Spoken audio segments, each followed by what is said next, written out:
Restream is on. Recording is on.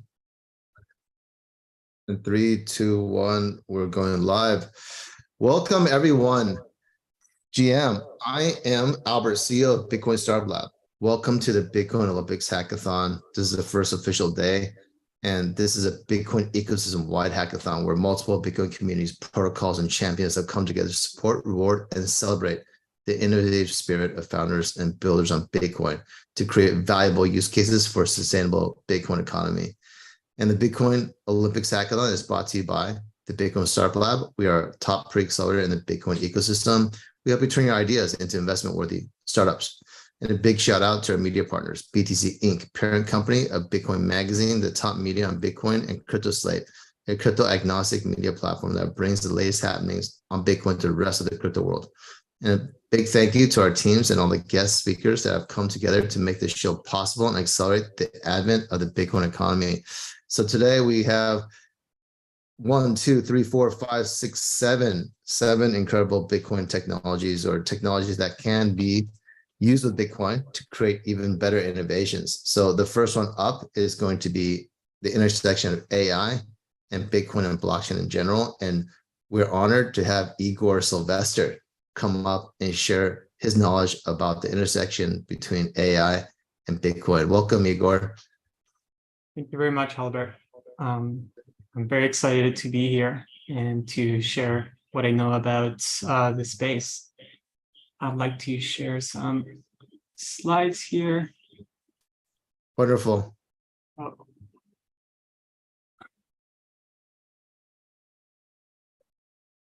And you can tell me when that looks okay. Yeah, I guess, yeah, it looks great. Looks great. Yeah, guys, I wanted to share this. By the way, for those of you following on Twitter Spaces, we're going to release all these videos right after we finish the recordings. If you want to take a look right now and see what Igor has on screen, I can let me. I can also share this tiny URL link for folks that are watching on Twitter Space. They can follow the slides that way as well. Yeah, I could put the Twitter link in there. So this is the link to follow right there. For people that are listening, is tinyurl.com/Bitcoin-AI, and that should give you slides. And I got a lot packed, and I'm not sure if we'll go through all of it. So let's get started. Let's try to get as much as possible. Yeah, I may have to skip through that things because we might not have time since we already started a bit late. So, well, good morning, everyone. It's fantastic to see everyone here. You know, there's a lot of interest on AI and Bitcoin, of course. And so I hope that with this, I can give you a crash course on how to get started, but also pique your curiosity and see if some of these ideas resonate with what you guys have for vision for the future. Again, these slides are available at tinyurl.com/Bitcoin-AI, and there you can find my x.com handle, as well as handle to the event. So now let's delve deep into things. First of all, I'd like to share some disclosures that to ensure that everyone's clear. First and foremost, the insights and perspectives I'll be sharing today are intended for entertainment purposes only. I hope you'll find the commentary interesting and thought-provoking. Please do not take it as professional advice, and you can read the rest of the disclosures there. So I'm excited to give you a roadmap of our journey today. Let's delve into what we'll be exploring. We'll begin with a very packed AI tech crash course. We'll kick off things with a crash course on AI technology. This is perfect for folks that are new to the field or want a refresher on the basics. Then we'll just quickly delve into what is known as conditional generative AI.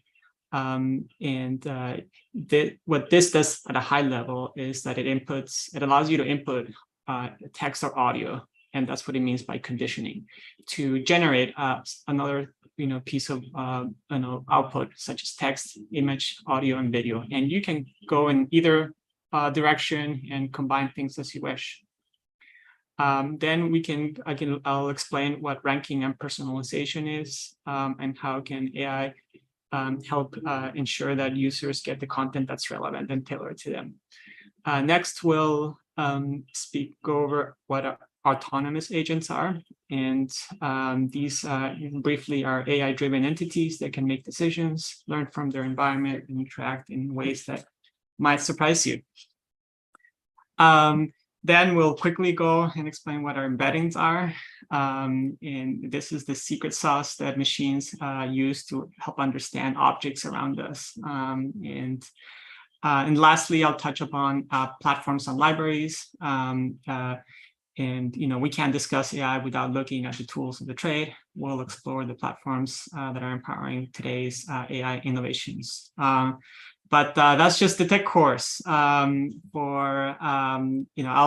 quickly list some prominent crypto AI initiatives that are at the intersection of AI and the crypto space. And hopefully this will also inspire you to build on new things. And I also came up with a list of hackathon project ideas that you can use as inspiration for your hackathon.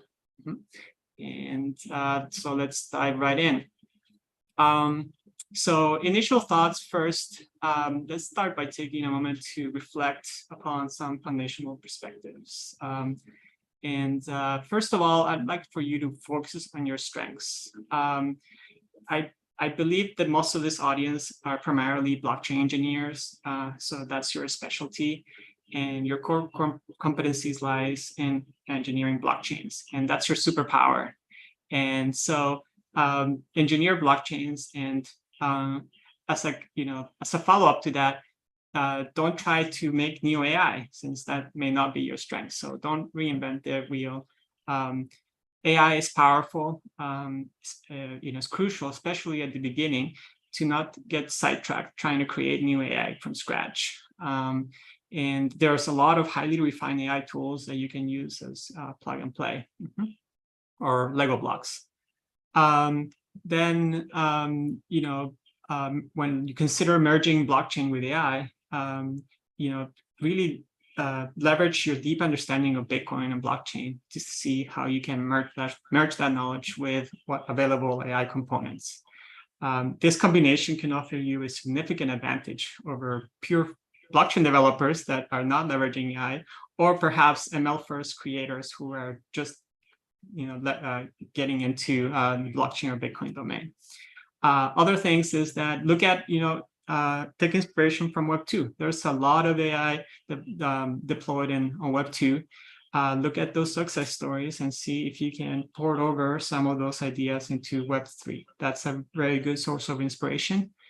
Last is if crypto moves fast like a race car, AI moves fast like a rocket. So just be prepared to see disruptions on AI happen, perhaps on a monthly or weekly basis, and just take, plan ahead.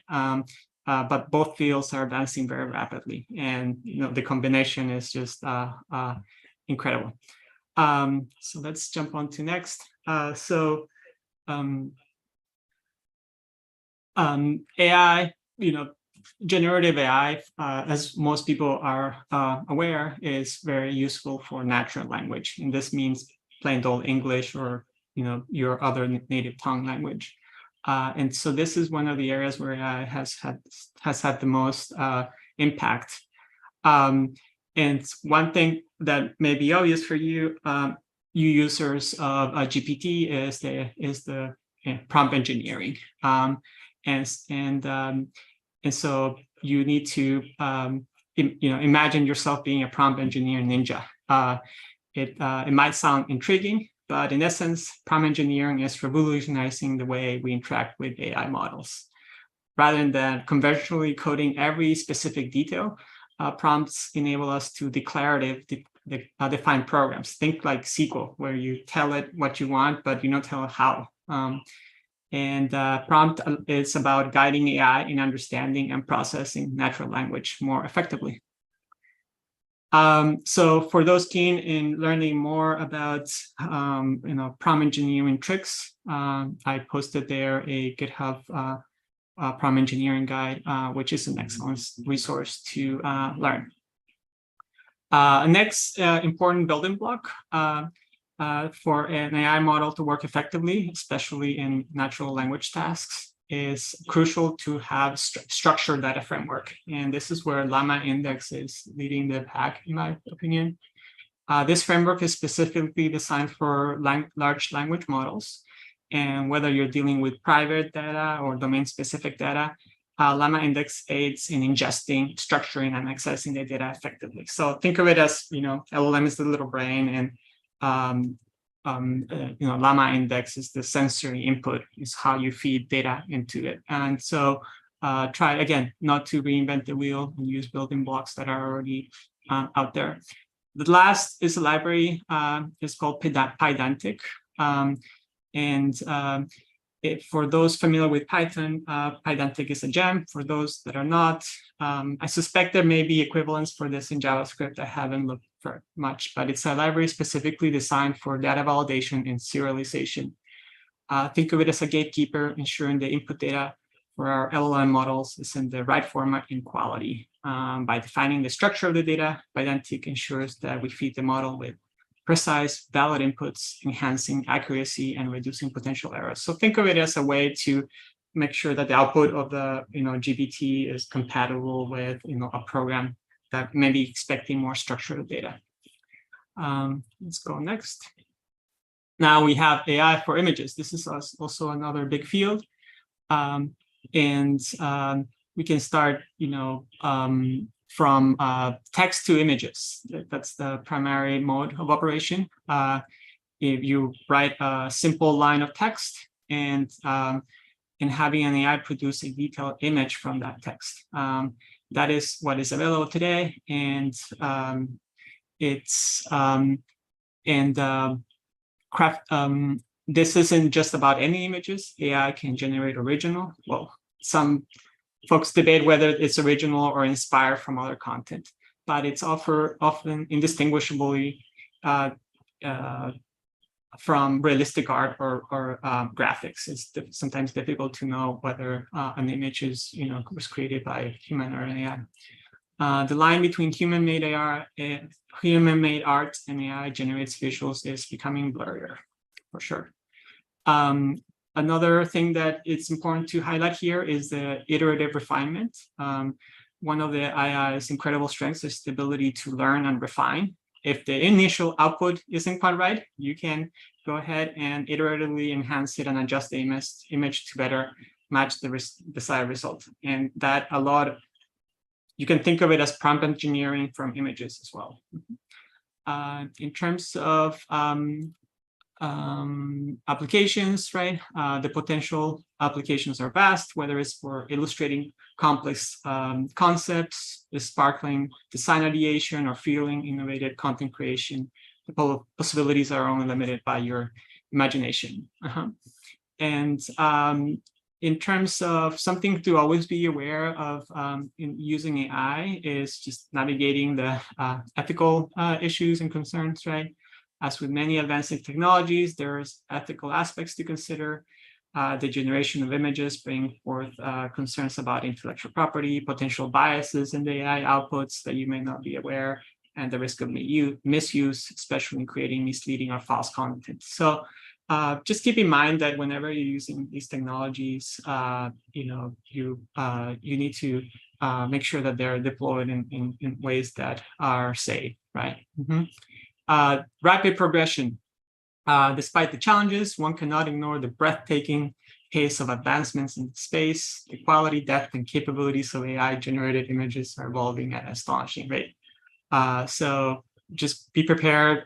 Whatever product you have, coded against some generic API, because you might be switching providers to get, another company that has a better model, for instance. And a couple of examples here that I personally used is one is called Midjourney, which some folks may be familiar with. This is you can use it out of Discord, and it comes in form of a bot, and you talk to it, and it generates images. We have DALL-E 2, which is the product from OpenAI, and as well it takes in prompts and generated images. Okay, now let's talk about ranking and personalization. So for nowadays, personalization is a suspected feature of products. We've all had those moments where we marvel at how an app or a website seems to know us, especially Web 2 applications like Twitter or X or Facebook that can serve us content that is highly engaging to us, right?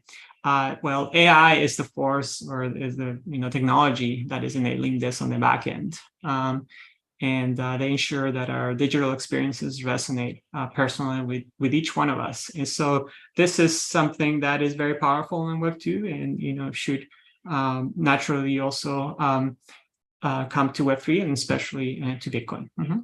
And so first of all, we have unique experiences.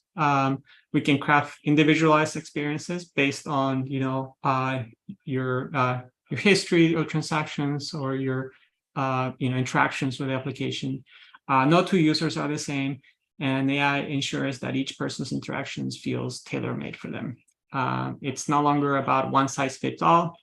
It's about creating an environment where every user feels understood and catered to. So imagine like a UI will just look different from every person that comes in. And then it's about engaging through relevance. Personalization isn't just about making users feel special. It's also about enhancing utility and functionality. By surfacing content that's directly relevant to a user, AI ensures that platforms remain engaging and essential. Think of how much time you spend on the platform, like X for myself, that consistently shows you what you want to see versus one that doesn't. And this is, especially useful for, some marketplaces, NFT marketplaces, or other UI applications where you want to engage your users. And here are some providers for that you can use for ranking and personalization. Include Amazon Web Services, and their suite of machine learning and AI services has been instrumental in enabling businesses to provide refined, personalized experiences to millions of users. And there's also, if you want another list of recommender systems, I posted another one there. It's a curated collection of recommender systems and resources, fantastic starting point for anyone keen to explore the technicalities of AI-driven personalization. Let's continue here. And it keeps on going. We have AI for audio and video. So visual and experiences are central to human communication. As we progress further into the digital age, AI is bridging the gap between text and rich multimedia content. Important products here that I've bumped myself is one is Play HT. Play HT is imagine wanting to turn a written script into a beautiful narrated audio piece. So for instance, I could be narrating this presentation with Play HT, right? And let's say that in the past you would hire a voice actor for the desired language, right? Play HT comes to the rescue. It's not just any text-to-speech platform. Instead, you can instantly transform text into outstanding, realistic, human-like voices. It could narrate in different languages as well. So this helps with the personalization ideas that I described earlier. Next, we have another tool that I found that is somewhat of a alternative or competitor to PlayHT is Morph AI. And you can look at as well as HeyGen. interesting with HeyGen is that it does videos. It generates videos, not just audio, which is quite impressive. And these can be short for today, but it definitely will get longer. And again, this is where now you can think of as, in NFT collections, instead of being static images, now they could be animated GIFs, right? That would be kind of cool, right? And so you can generate those animated GIFs, just using HeyGen or some other computing tool. So as the technology progresses, the boundaries between text, audio, and video are blurring. The same way how you perceive the world, video, audio, and text, it's all blurred into your mind. And these tools allow you to, play with these different modalities, right? So let's now talk about autonomous agents. So have you ever pondered what it would be like if software entities could function on their own without the constant need for human intervention, right? So welcome autonomous agents, right? First of all, independence, right? At the heart of an autonomous agent is the principle of independence. And these agents are designed to operate on their own, with a clear objective of achieving predefined goals. It's about entrusting responsibility to AI. Perception and reality. Autonomous agents don't just act, they perceive. And so think of this as an AI, like a GPT. Today a GPT is kind of like you talk to it, it's read-only.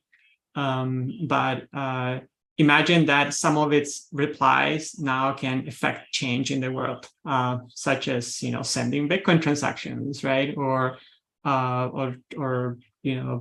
any other digital action that you could make, right?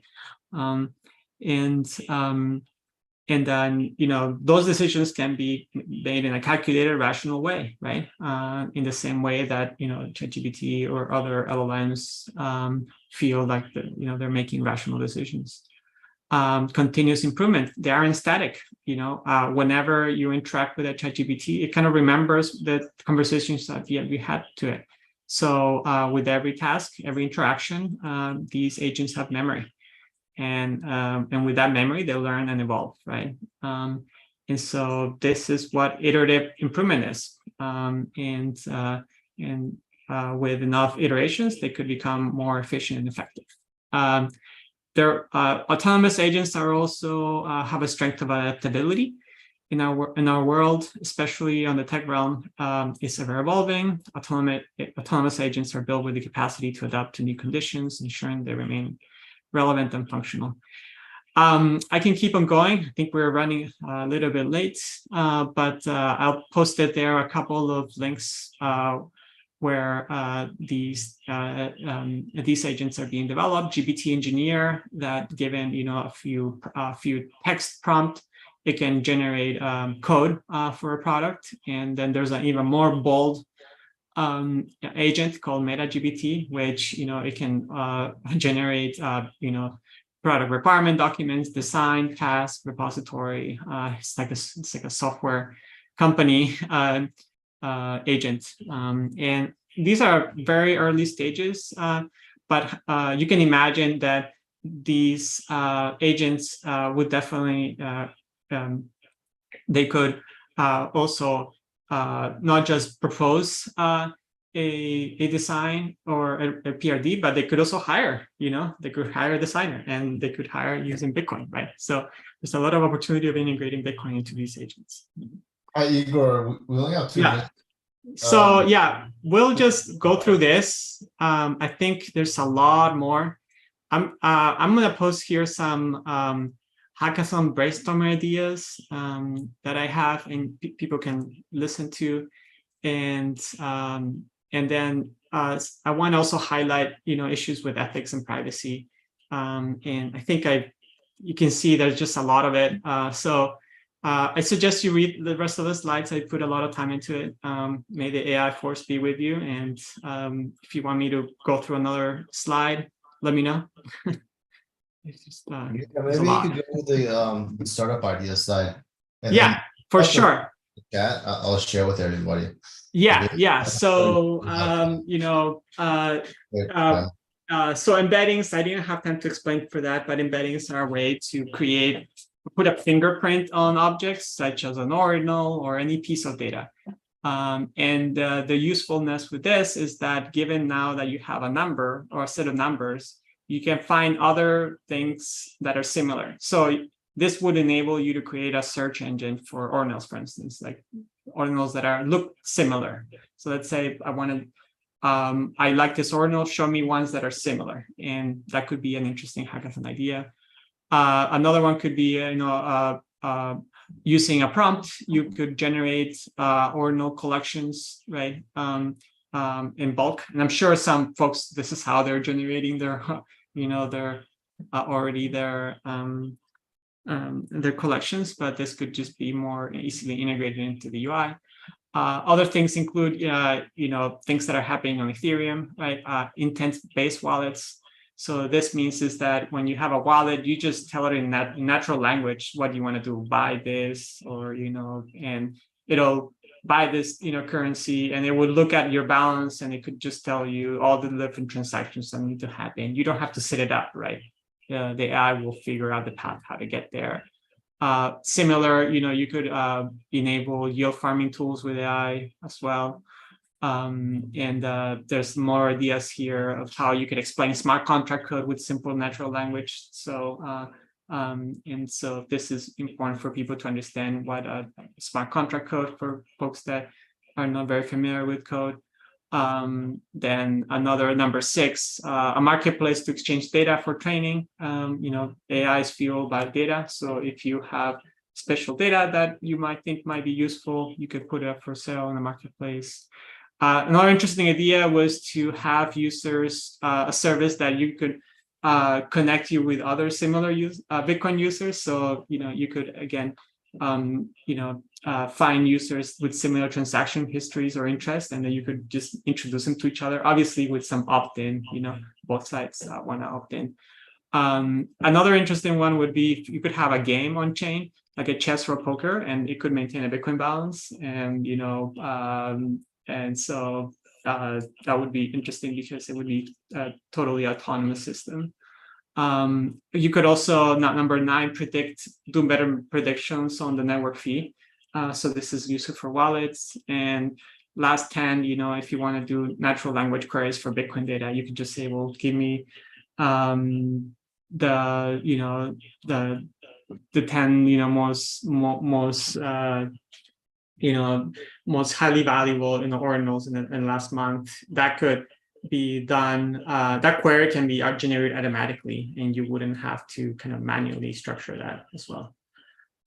Hopefully that serves as a starting point for ideas with the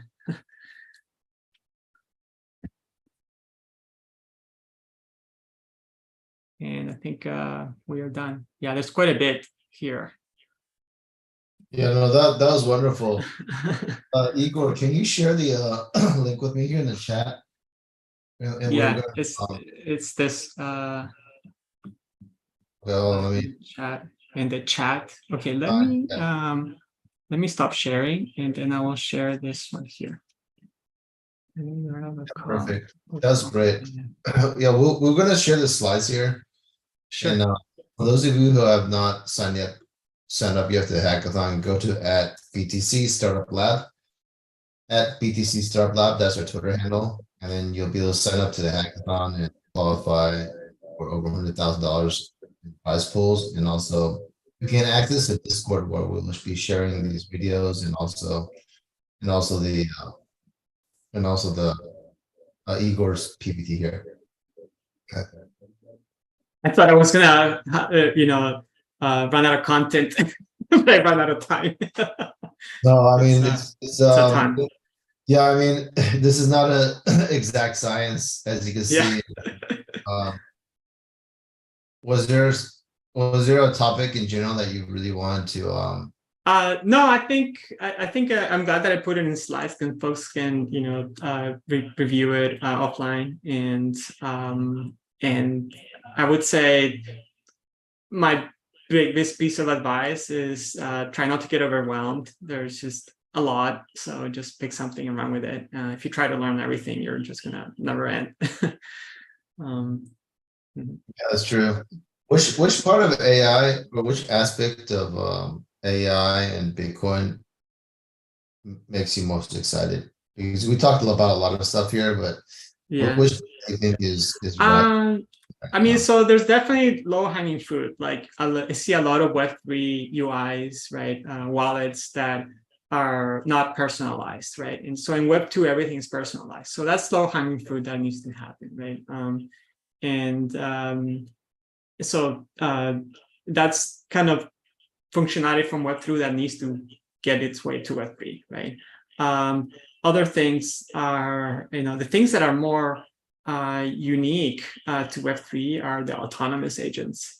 And those are really, in a way, exciting, but sometimes scary. Imagine you have this, this AI, right, that can spend money, right, and can hire a team to build a software product, right?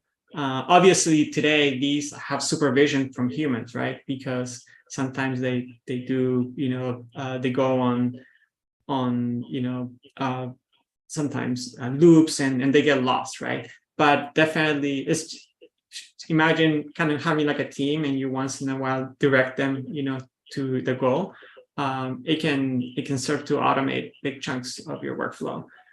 So I would say today all the generative AI that I see is kind of read only, meaning you give it something in return, but the AI doesn't affect the world, and the way to affect the world is through money, right? And so that's where Bitcoin comes in. You're right about that. So Yeah. Igor, we have our next speaker coming up here. Thank you so much for sharing For AI. sure. And I understand that you're coming back later in the hackathon, right? To check out people's projects and perhaps help people if they got stuck. Correct? Yeah. Mhm. Yeah, super. Yeah. Thank you so much for having me Thanks here. again, It was a Igor. pleasure. Bye. Pleasure. Thank you.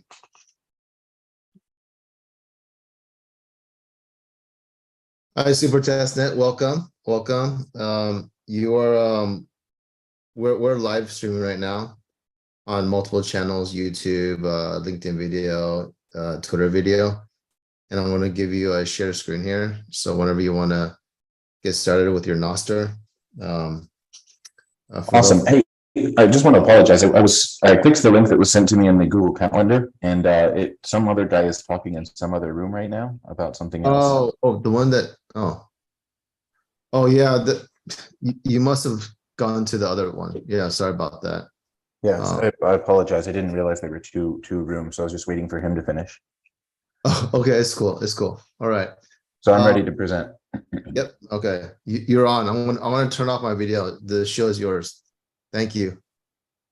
Everyone, we have Super Testnet. He's the chairman of the free and open source software at the Pleb Lab in Austin, Texas. And we are very lucky to have Super Testnet share his crash course on Noster. So we can, so this will inspire us to create things that are, between the intersection of Noster and Bitcoin. Because again, this is a Bitcoin Olympics hackathon. Sign up at PTC Startup Lab, and put your best foot forward and innovate with Noster. With that said, Super Testnet, I want to turn it over to you. Thank you. To clarify, do I have 30 minutes or an hour for this presentation? You're muted, Albert.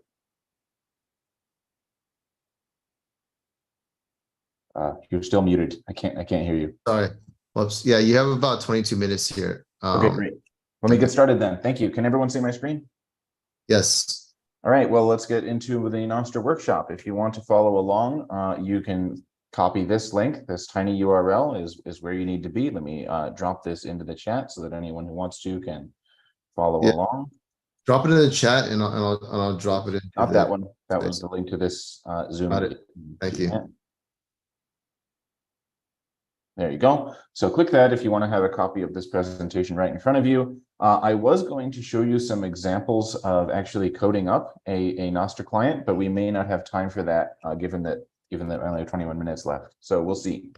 What is Noster? Well, Nostr is a simple protocol for making a censorship-resistant global network, global social network. No, it's not actually. That is the description of Nostr that you will find on Nostr's GitHub. So if I go out of here and go to github.com/Nostr protocol, what we're going to find here under Nostr is that it is a truly censorship-resistant alternative to Twitter that has a chance of working, or as it's described here, the simplest open protocol that is able to create a censorship-resistant global social network once and for all. And I disagree. That's actually not what Nostr is. Nostr is actually data storage and retrieval via a shared global network of dumb relays. So let me unpack that a little bit. Data storage and retrieval. If you're a computer engineer or a software engineer or any kind of developer, you've probably had the problem of having some data from a user and you need to put it somewhere. Maybe you have messages, maybe you've got some kind of social thing, a profile or whatever, and you got to put that data somewhere. So maybe you spin up a Amazon web server, or maybe you put it on a blockchain. If it's like an image or something, whatever you're using to store content. Typically, you have to pay some service provider to give you access to that and be a reliable source of it. Nostr is a place where you can dump small amounts of data, small text messages, and then retrieve them using a network of what we call relays. And so I will show you what a relay is in just a minute. But the reason I like this definition better than the one that's on the GitHub is because the one that's on the GitHub implies that it's just for social media. It's a censorship-resistant global social network. But that's not really what Nostr is. That's just one application. You can build anything with data storage and retrieval. And the thing that makes Nostr cool is that it's an easy, simple method to store data and reliably be able to retrieve it without having to pay to run a backend somewhere. So I will show you how all that works in just a minute. But first, I want to give you an outline of a traditional client-server model and how it's a bit different in Nostr.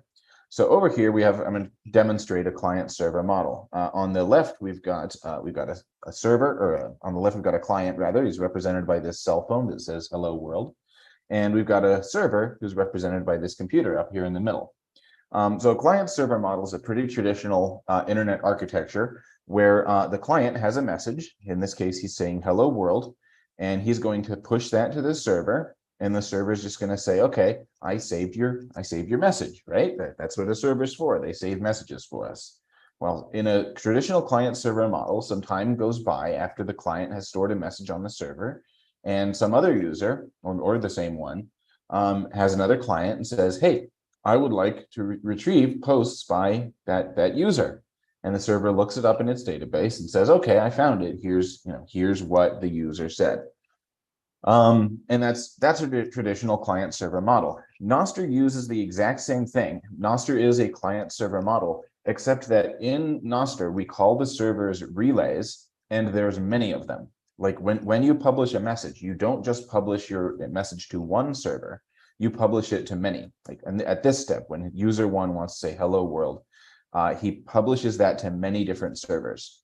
And the redundancy created by publishing to many servers and then telling people these are the servers I publish to introduces censorship resistance. If this server blacklists you or makes you pay a subscription fee or whatever they do to make your messages unavailable, maybe they get hit by a meteor, it's no big deal because you published your message to multiple servers, and so one of them going down doesn't really matter. You just change you replace that server with a new one and say, now I'm publishing to this list of servers.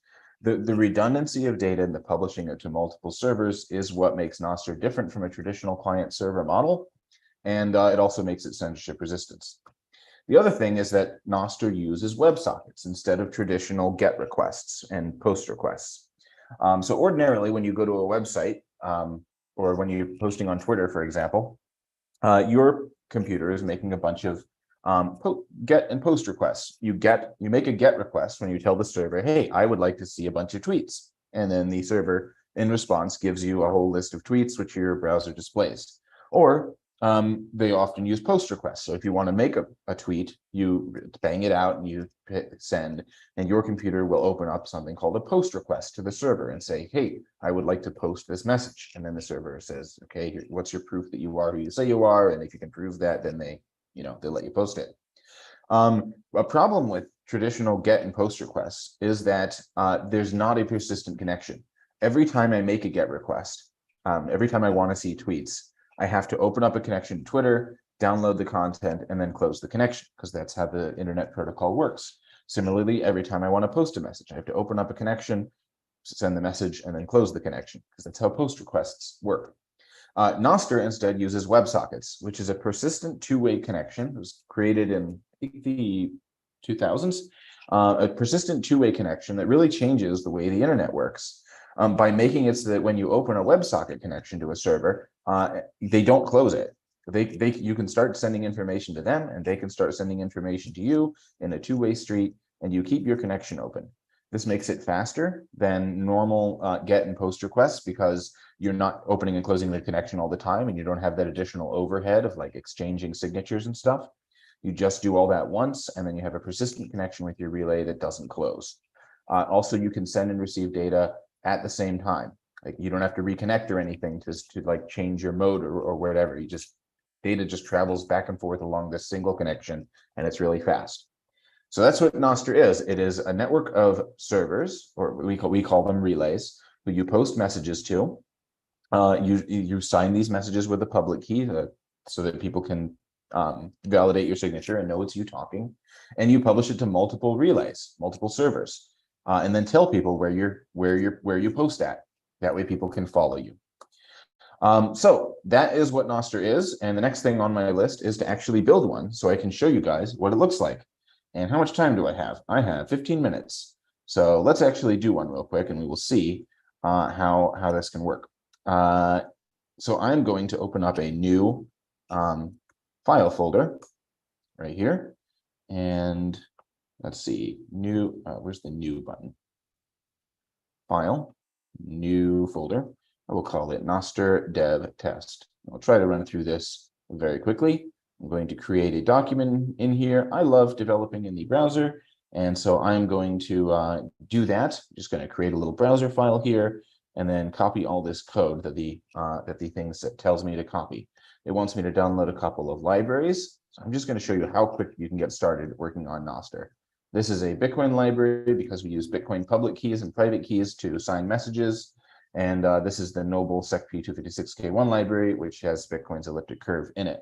Those are the two libraries I need. Then I need some scripts for giving me a private key and a public key. So that's what this does right here. I'm just pulling some stuff out of those libraries and then creating something called a key pair, which gives me a private key and a public key so that I can read those. And now if I open up this in my browser, you'll be able to see over here in the browser console, I have a public key. Yay, there's my little public key. I can send and receive messages using this and sign them so that I'm authenticated. The next thing that I'm going to do over here is I'm going to open up a socket connection to a Nostr relay. And this part, ordinarily, you would want to open connections to multiple relays. So you'd have this be an array, and you would open up socket connections to multiple Nostr relays. You can find a list of relays over at nostr.watch, broken up into like parameters of how fast they are and how responsive they are and how long they've been up and stuff like that. So it's great. But in this example, I'm just going to connect to one so I can show you how this works.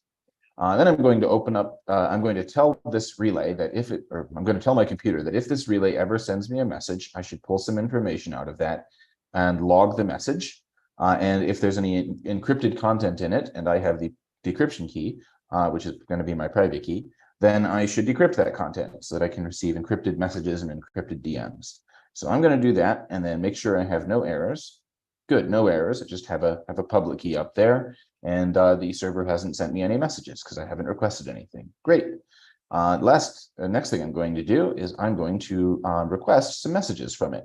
I'm going to say, hey, Mr. Server, I would like to create a subscription ID. And for a subscription ID that just identifies your subscription on the network, I always create a new Bitcoin private key, and then I use that to request messages. And because I know that's going to be a unique identifier, every Bitcoin private key is unique.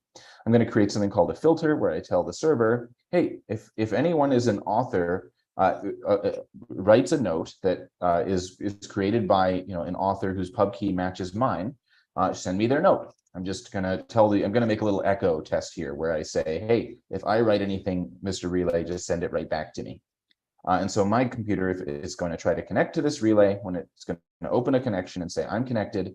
And then it's going to fire off this subscription where I say, hey, if I say anything to you, relay that message right back to me. So let's just see if that gives us any errors. No, it did not give us any errors, but we did get a little message here. I'm connected to the Nostr relay. Honestly, guys, that's all it took. Within like 3 lines of code, right, right up here, I connected to this relay, and then in like 5 lines of code down here, I told it to just log these messages that I've created. Now I haven't created any messages, so that's what I'm going to do next. I'm going to log messages by myself. So down here, I'm going to create a get signed event function. And the get signed event function will allow me to pass in an event and get it signed so that the server knows that it's me who's talking, and anyone who downloads my message can authenticate that. And then I'm just going to create an event. I'm going to do this inside of here. So I'm going to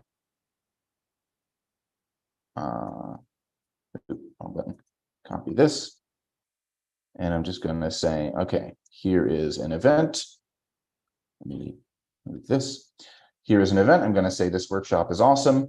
You can learn about what all of these fields mean. Like this is a timestamp. This is a kind of message. We identify messages on Nostr by kinds. You can create tags that like reference hashtags or reference other people or other events. And you can learn about, and then you have to specify your pub key. You can learn about what all this stuff does on the Nostr GitHub, which is github.com/nostrprotocol/nips. Those are the Nostr improvement proposals. NIP01 defines the protocol for Nostr and will tell you what all of these fields mean. So you can come here if you want more information. Let me post this link in the chat. Learn the Nostr spec. There you go. So I'm just going to create a message that follows these parameters and then fire it off. I'm going to use socket.send to fire off an event to this relay. And because I wrote it, because I'm the author of this note, this event, it should just fire it back to me and show me what I said. So I can get rid of this comment. So let me do that and refresh this page. And look at that. I created a subscription to events created by me. And then I created this event, which I logged in my console. And then I fired it off to the relay, and the relay dutifully sent it right back to me and said, "Hey, you wrote this. This is a little echo test." Okay, so that's the basic Nostr procedure. In about 3 minutes, I connected to a relay, fired off an event, and then told it to send it right back to me. And that's really great. A really great thing about Nostr. You can do a whole lot with it very simply by just plugging into an open architecture of relays who will store and transmit data for you for free. So as long as they're relatively short text messages.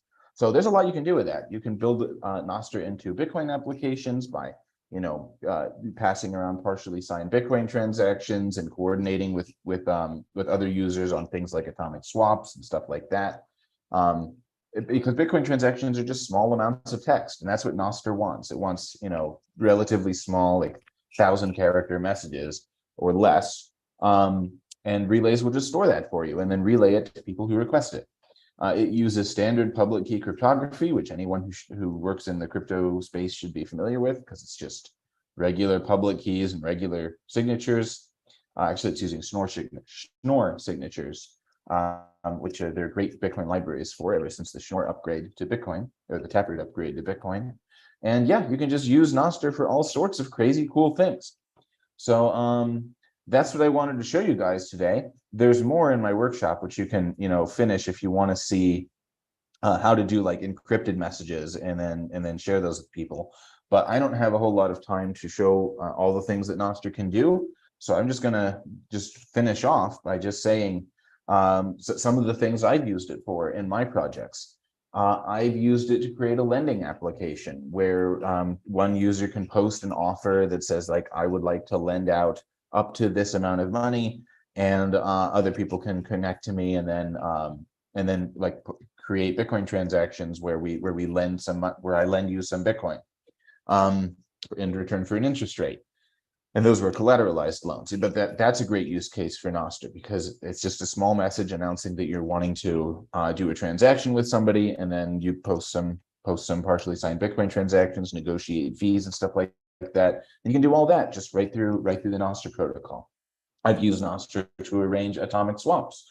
So I have a tool called Swap Service, where you can use Nostr to create an order book offer and say, I have this amount of liquidity, I would like to swap it for X, Y, or Z. And then I do these between Bitcoin and the Lightning Network and Swap Service, and then people can find your offers and then arrange to do them like that. Another thing I've used them for is coin flips, which let me just show you my coin flip application, or I call it the Bitcoin lottery contract. So with this application, it creates a Bitcoin public key for you, and you create a bet. Like that maybe you and some friends want to do a little lottery where you each bet 5,000 sats that you'll win the lottery. And so each of you end up putting 5,000 sats into a lottery address, and then so the winner of the lottery gets the pot. And I use random numbers generation for this. So actually, I'm just going to do one so you can see the full thing here and what it kind of looks like and how fast it is to operate on a Nostr standard. So let me do that, and then I will create a second thing over here. These two people are going to put in their opponent's public key, and then I'm going to go to a Bitcoin faucet and get a address that I can send the winnings to. So here we go. Both of them are, if they win, they're going to send the money over to him. And let's do 4,000 cents as the amount that they're going to bet. So I'm going to hit submit. And I can't do a 4,000 bet because there's collateral requirement, and this faucet only gives out a total of 8,000 sats. So let me do a smaller bet. Refresh this page. We will do this and this, and they will only bet 1,000 sats apiece. So submit. And this is much better. He wants me to deposit 3,500 sats into this address. Okay. So 3,500 sats going into here. There's a crosswalk.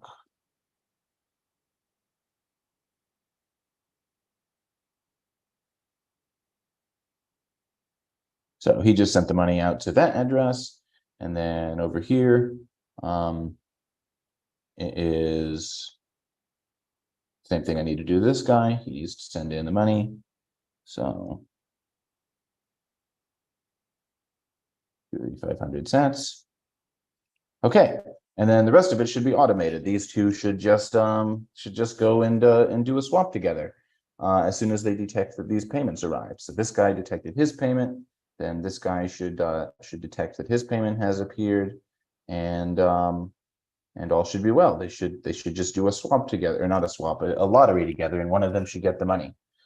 So as I just talked through this, all these things are doing, all these softwares are doing is they're sending messages back and forth to each other with partially signed Bitcoin transactions, and negotiating over the terms of the contract. And it's pretty easy for them to do that because I can just put all the messages on Nostr, and it works great. So okay. So now it's asking me to wait for a confirmation, but I'm just going to click OK on both of these. And well, yeah, after that transaction confirms, then it's going to finish, and one of them is going to win the lottery. But this just goes to show you that developing on Nostr, as you can see, those progress bars just shot through those steps. It's very quick and very fast because you're just using WebSockets to communicate with each other. It allows you to create very robust systems that have very rapid communication, and you can reliably connect to someone and get information about them. It's a really great fit for building Bitcoin applications, and yeah, that's basically all I have to show. I don't think that we'll get a that will get the Bitcoin transaction will confirm within the next 60 seconds. But in case it does, we'll get to see the finish of this thing. And in case it doesn't, I'll just open it up for any questions. Does anybody have any questions for me? Okay, let's see if anyone has any questions. If you guys have questions, you guys can raise your hand in the Twitter Spaces. I don't see anyone in this chat room, so I don't know where. Yeah, no, I mean it's So you'll have to tell me what the questions are. Yeah, there's just a few people here in the Twitter Spaces where this is being recorded, right? So we will reshare it to other participants as they So join. that's time. My time is up. So thank you for viewing my presentation on how Nostr works, and then showing you a demo app of using it to do a Bitcoin, transaction between multiple people. And I'm so glad to have presented this, and I hope you all check out Nostr and learn more about it. I think I gave you the links you need. So there you go. Thanks so much, Super Testnet. This is very informative about Nostr and how it could work with Bitcoin. Wonderful. We're going to invite up our next speaker. Today's pretty tight, but we'll definitely have another chance to dive deeper into it as the hackathon starts rolling. And for all you listeners, we're going to put Super Testnet's video and his Google Doc PPT in the hackathon Discord, so anyone can access it. Again, if you want to figure out how to do that, go to @BTC Startup Lab. Again, thanks again, Super Testnet. You're welcome. Glad to present. Sorry that it was short and it's okay. Messy. It's definitely enough for people to get started. Thank you. Yeah, wonderful. Hi, Moritz. Welcome. What's up? Thanks. Hello, Nice hello. to meet you. Nice to see you online as well. So this is being publicly broadcasted on YouTube, LinkedIn, and Twitter right now. So amazing. Yeah, we have about 29 minutes left here before the next speaker. So just feel free to start anytime. If you can, you can go into the calendar invite, and there's a link there. Mm-hmm. Wonderful.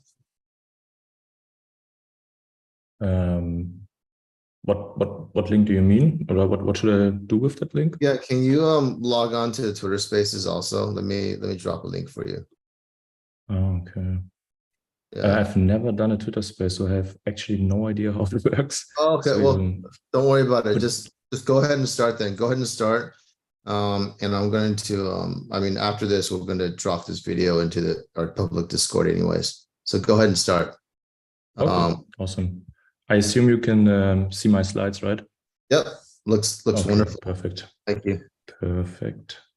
Yes, so hi everyone, my name is Moritz.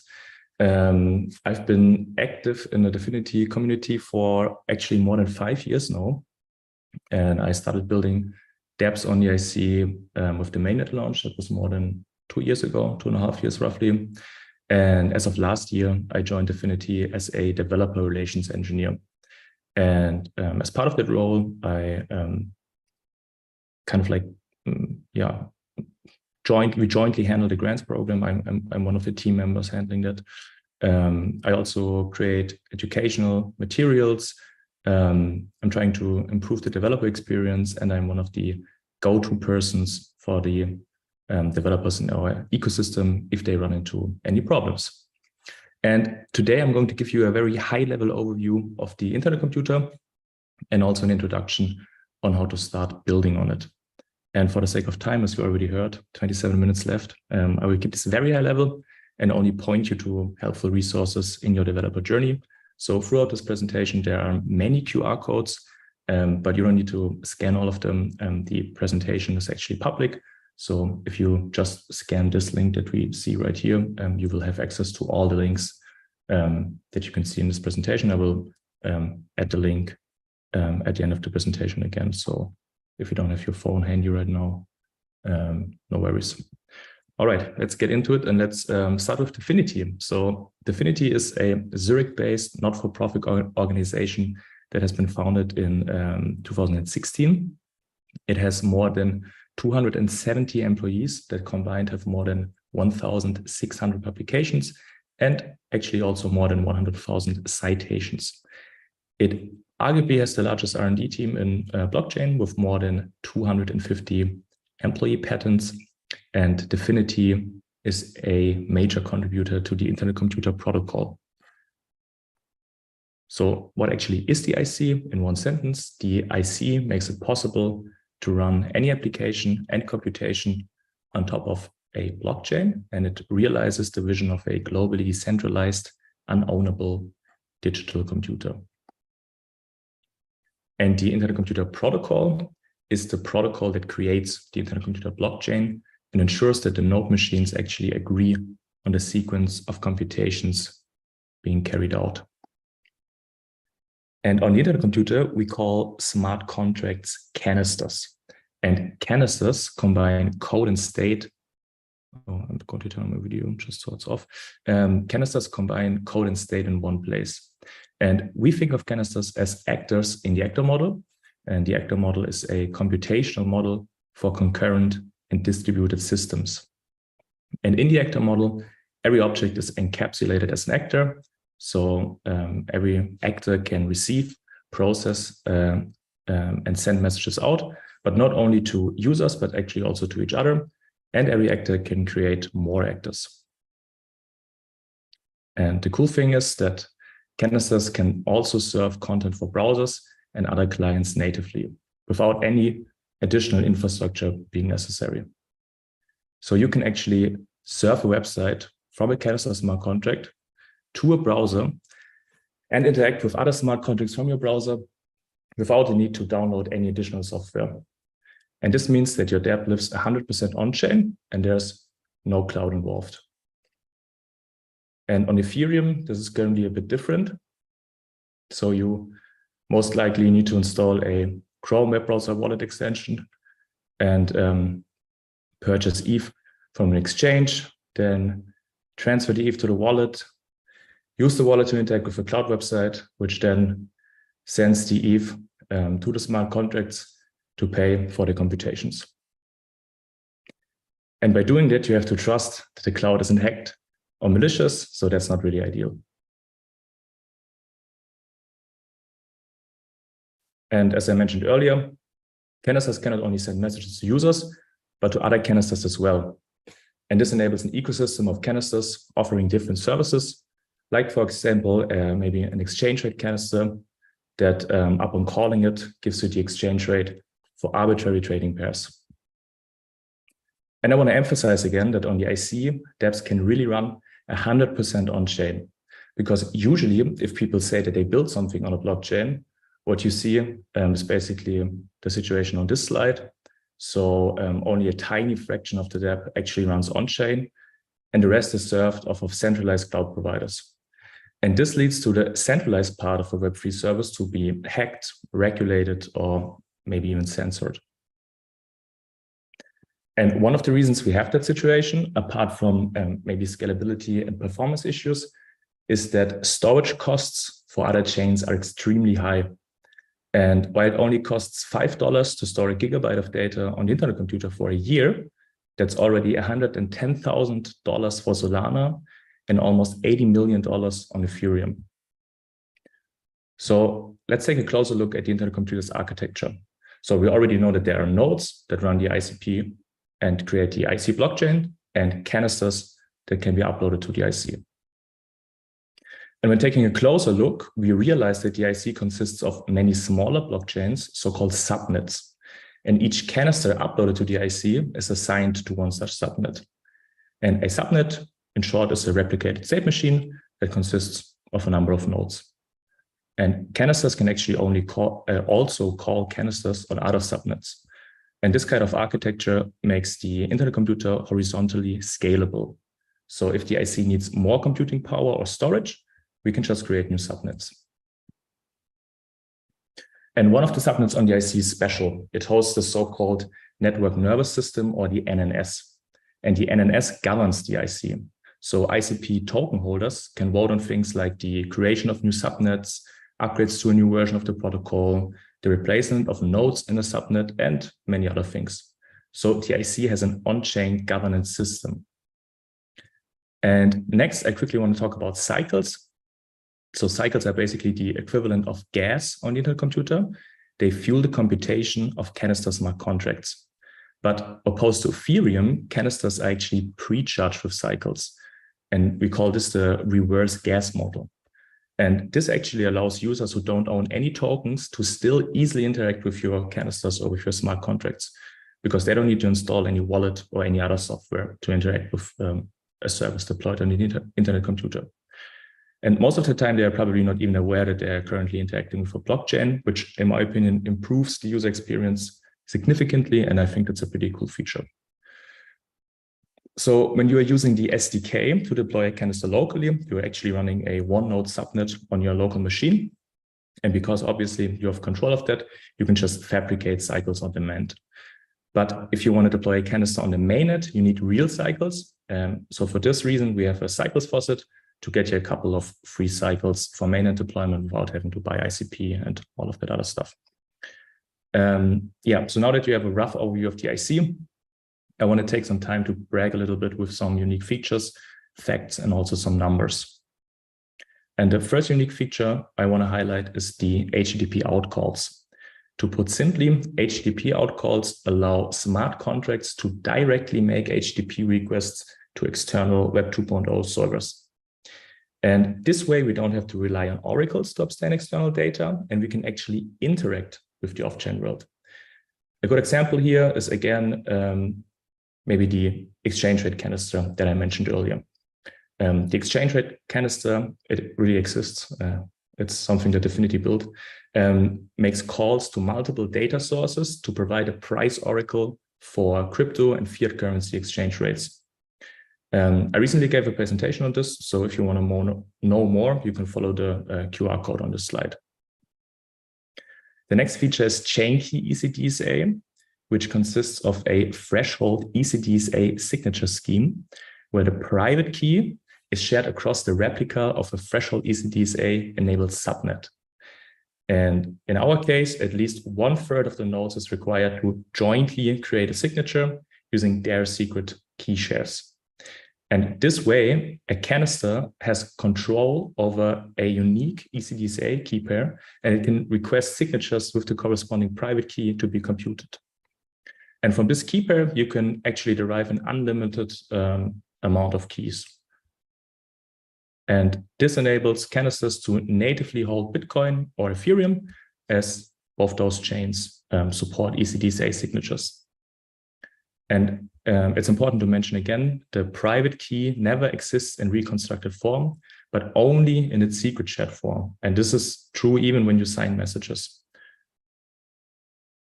So there's no private key that can be leaked, basically. But yeah. Yeah, on this QR code, you can find some docs with very detailed information if you want to dig deeper. Now, the BTC integration and CKBTC, this is probably the most important feature for the context of this call today. And in one sentence, the Bitcoin integration allows canisters on the Internet computer to receive, hold, and send Bitcoin, and all of that directly with transactions on the Bitcoin network. And direct in this context means that there are no trust assumptions required other than trust in the correct functioning of the Bitcoin network and the correct functioning of the Internet computer.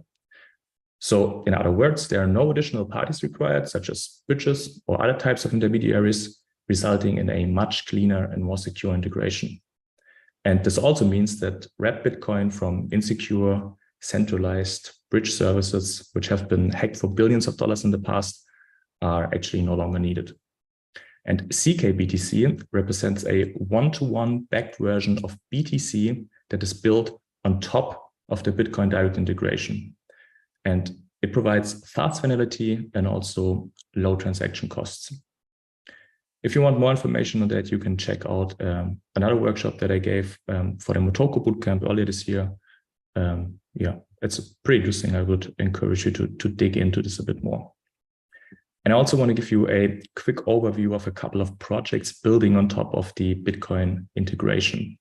The first one is Me Wallet or Me Wallet. I'm not even sure how to pronounce it. It is a multi-sig Bitcoin wallet using the direct Bitcoin integration and chain key ECDSA. Then we have Bionic. They're using CKBTC for cheap and fast BTC transfers for their ordinals marketplace. And also, I think, trying to basically wrap ordinals on the IC for lower transfer fees. Then we have B3 Wallet, which is a multi-chain, multi-owner wallet built on top of chain key ECDSA and the Bitcoin direct integration. And we have Rakeoff, which is a simplified ICP staking with CKBTC rewards, or basically you can withdraw your staking rewards as CKBTC. We also have a couple of Bitcoin-related bounties and requests for proposal available. So, for example, there is a bounty to build an ordinals canister, and that would be a service that allows fetching ordinals-related information from third-party indexing services using HTTP outcalls. So it's basically, or it should basically be similar like or similar as the exchange rate canister, where you do not trust a single third-party provider, but you would actually query probably multiple third-party services that provide information about ordinals using HTTP outcalls, and then you basically check whether or not the responses you get from those services align with each other. So yeah, maybe that explains it better. Then there's also a bounty for multi-subnet custody. That would be a wallet, like a BTC wallet built within a canister that consists of multiple canisters running on different subnets. And that way, the node providers of multiple subnets would need to collude to be able to steal the assets, to nefariously create like a signature that would maybe transfer BTC somewhere else. Then we also have a bounty for an ordinal inscriptions service, and that would be basically a canister that enables pay-to-witness inscriptions. And there's a proof of concept for that available. You can check it out in the QR code or in the link.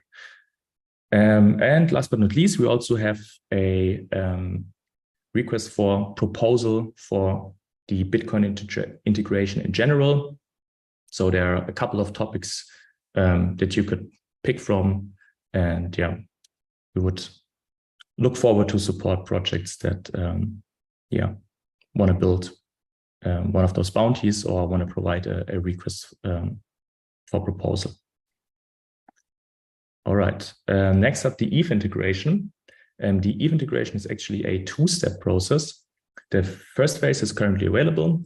It is basically a canister smart contract that offers an on-chain Ethereum full node API by using HTTP outcalls to cloud API providers to securely query the Ethereum blockchain and also to send transactions to it. And signing Ethereum transactions is enabled by chain key ECDSA that I mentioned earlier, and that's already available to canister smart contracts on the internet computer for a while now. The second phase involves a full protocol level integration to actually realize an on-chain Ethereum API on the internet computer. And this API will be enabled by running Ethereum full nodes next to each ICP replica on a large ICP subnet. Another cool feature, which is still in ongoing development on the IC, are wet keys. You can, as of right now, test a mockup interface or a mockup canister that isn't really secure, but it basically provides the interface that's going to be used later on. And wet keys stands for verifiable encrypted threshold keys. And they enable a number of cryptographic functionalities on the IC. And the primary motivation for wet keys is to facilitate on-chain encryption, but it also enables a number of other pretty cool features. And For that, we also recently released a number of bounties. So you can actually read more about the other features that WetKeys offer, and also the bounties that we have around for this feature in the linked article on this slide. Then next up, we have Internet Identity, which is an easy to use online authentication service, and it uses fingerprint sensors, Face ID, and other security hardware on phones and laptops. And it's powered by WebAuthn and some advanced cryptography. The cryptographic passkeys are securely stored inside their owners' various phones and laptops, and the private keys remain locked inside TPM chips inside the devices, which profoundly improves the security since even the users cannot access them directly. So in essence, the possession and control of devices provides the means to authenticate. And another cool feature Internet Identity has is that it prevents users from being tracked by using different cryptographic pseudonyms for each service that they interact with. Let's continue with some numbers. So since the network launched in May 2021, so 2.5 years ago roughly, and we've seen some pretty impressive growth. We are now at more than 1,150 nodes in the network. We have roughly 100 node providers, more than 2 billion blocks produced, roughly 5,000 transactions per second, and a state that has grown bigger than 3.5 terabytes. And we have almost, I think right now, even more than 330,000 canister smart contracts. You can check out the dashboard with the live data in the link that I provided here.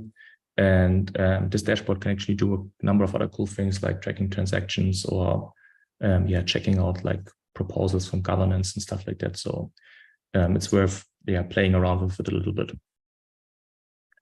We also have a couple of 100 dApps being built fully on chain. So not only the backend, but also the front end that users use to interact with the backend.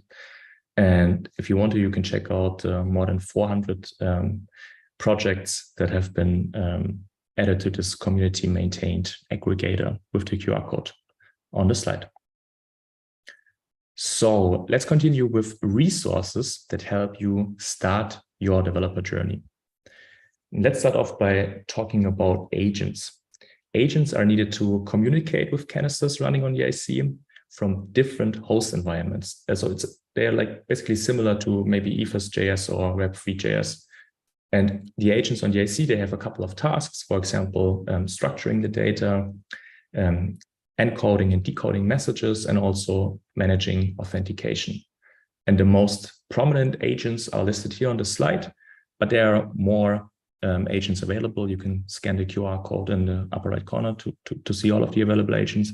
And if you're missing an agent for your favorite language, you can definitely, or you should definitely consider applying for a grant to build it, because that's something that we are interested in supporting. And the next thing you're going to need are so-called CDKs, a canister development kit. And a CDK is an adapter used by the IC SDK, so the software development kit, that provides a programming language with the features necessary to create and manage canisters. The IC SDK ships with Motoko and Rust CDKs, which are both maintained by Affinity, but there are also some notable community CDKs available, like for example, Kybra for Python and Azel for TypeScript, which were both built by the Merchant Labs. And also worth mentioning is Bitfinity Network. It doesn't really fit in this context, but I still want to mention it for the sake of completeness. And if you're interested in finding out about more SDKs, you should definitely check out the awesome Internet Computer repository that contains basically all the CDKs that are available. So let's start with Motoko. Motoko was specifically designed by Affinity to support the unique features of the Internet Computer and also to provide a familiar yet robust programming environment. And similar to Swift and JavaScript, it's similar to Swift and JavaScript, and therefore should be pretty easy to pick up. There are a couple of helpful resources here on the slide. I won't cover all of them. Also for the next CDKs, I won't be able to cover all of them. But worth mentioning here is, for example, the in-person Motoko bootcamp organized by Golden State. The lectures and the material are available online, so you can go through the course asynchronously if you missed it. I think it happens a couple of times per year. Then we also have the Motoko Playground, which is basically a web IDE that allows you to write and deploy arbitrary canisters to the IC. And here's the cool thing: without having to set up a wallet and paying for the development of the canisters. But the canisters only live for 20 minutes, and after that, they are basically recycled. It's still pretty good for testing some things and giving people examples, or producing like if you have like a bug or something or a problem, you can produce like a minimal code example and send it to someone and they can easily execute it. Because the code that you write or that you add to this editor can also be like shared with other people easily by generating a unique link to the code base. And then Mobs, which is a community built package manager for Motoko, similar to NPM. Next up, we have Rust. Rust is a good fit for the IC ecosystem because it actually compiles to WASM already. So yeah, I haven't mentioned this yet, I think, but all canisters on the internet computer are actually WASM modules. So in the end, no matter what like language you use, you have to compile it to WASM to be able to deploy your smart contract to the IC. And on this slide, you can find a couple of helpful introductory resources on building Rust canisters. Next is Azel, which allows you to build canisters with TypeScript. Azel actually has a book which is similar to the Rust book, if you're familiar with that. And they also recently created a course together with Decade. And coincidence, but the first TypeScript bootcamp started today. I don't know if you can still sign up, but maybe worth a try. If you want to register, the QR code in the bottom gives you the link to do it. Then we have Kybra, which is a Python CDK for writing canisters. And for Kybra, the only resource available right now is the Kybra book. Then Bifinity Network, as I mentioned, not really a CDK. It's basically an EVM running inside a canister. So you can easily use existing Solidity smart contracts and port them to the IC or to deploy them on the IC. And the team is currently building a bridge to bridge from the Bifinity EVM to ICP and to Ethereum. And there's some helpful links here on this slide. I have to hurry up a bit, 4 minutes left. Then developer tooling worth mentioning here is Kinetic UI. It basically allows you to call canister interface methods from a browser. Then we have IC Scan, which is another block explorer, a couple of tools to manage cycles, and IC Inspector, which is a really helpful tool to debug canister calls from within a browser. Then a couple of helpful aggregations, definitely worth checking out. And if you really want to dig deeper, there are a number of resources here. I personally really like the community conversations and the global R&D. This is where Dfinity gives updates on developments and discusses new features with the community. We also have a grant program with $200 million assigned to it. You can apply for 5, 25, or 10K developer grants. The focus areas are developer tooling, infrastructure, integrations and APIs, steps, CDKs, and agents. But in general, we are interested in everything that's interesting to us. So then we have those RFPs that I mentioned earlier for wet keys and for the Bitcoin integration. Definitely also worth checking out. They don't only cover those 2 topics. And a couple of requests for startups, which is basically a list of ideas for startups on the internet computer ecosystem. If you want to follow one of those ideas, you can apply for a developer grant, and we will be happy to support you with technical guidance, PR, and also introductions to the community and to investors. And if you have questions or you need help, definitely join our community Discord. The developer forum has tons of questions answered over the past 3 years. So there are a lot of good resources hidden in there. And we also have a support channel for basically non-developer related questions that you might have. Unfortunately only 2 minutes left, but I can maybe take one question. And like I said, this is a link to the slides again, so it contains all the links. And if you have questions, feel free to reach out to me. Thanks. I'll help the crowd. Thank you for that, Morris. That was a wonderful presentation. And guys, if you want to find out more or rewatch the video or have time to scan this QR code, go to @BTC Startup Lab and sign up for the hackathon. ICP has put up a lot of prizes. And while we wait for the next speaker to come on, Moritz, can you share with us some of those startup ideas that you think would be best built on ICP? So the startup ideas that we provide are basically all built on ICP. So you can just pick one of them and they are all most likely buildable on EIC entirely. So for example, we have a multi-chain Oracle service, a cross-chain messaging service, a governance platform for DAOs, multi-chain smart contract wallets, a CK BTC mobile payment app, an ordinals marketplace, a registry, a decentralized certificate authority, and so on and so on. So yeah, regarding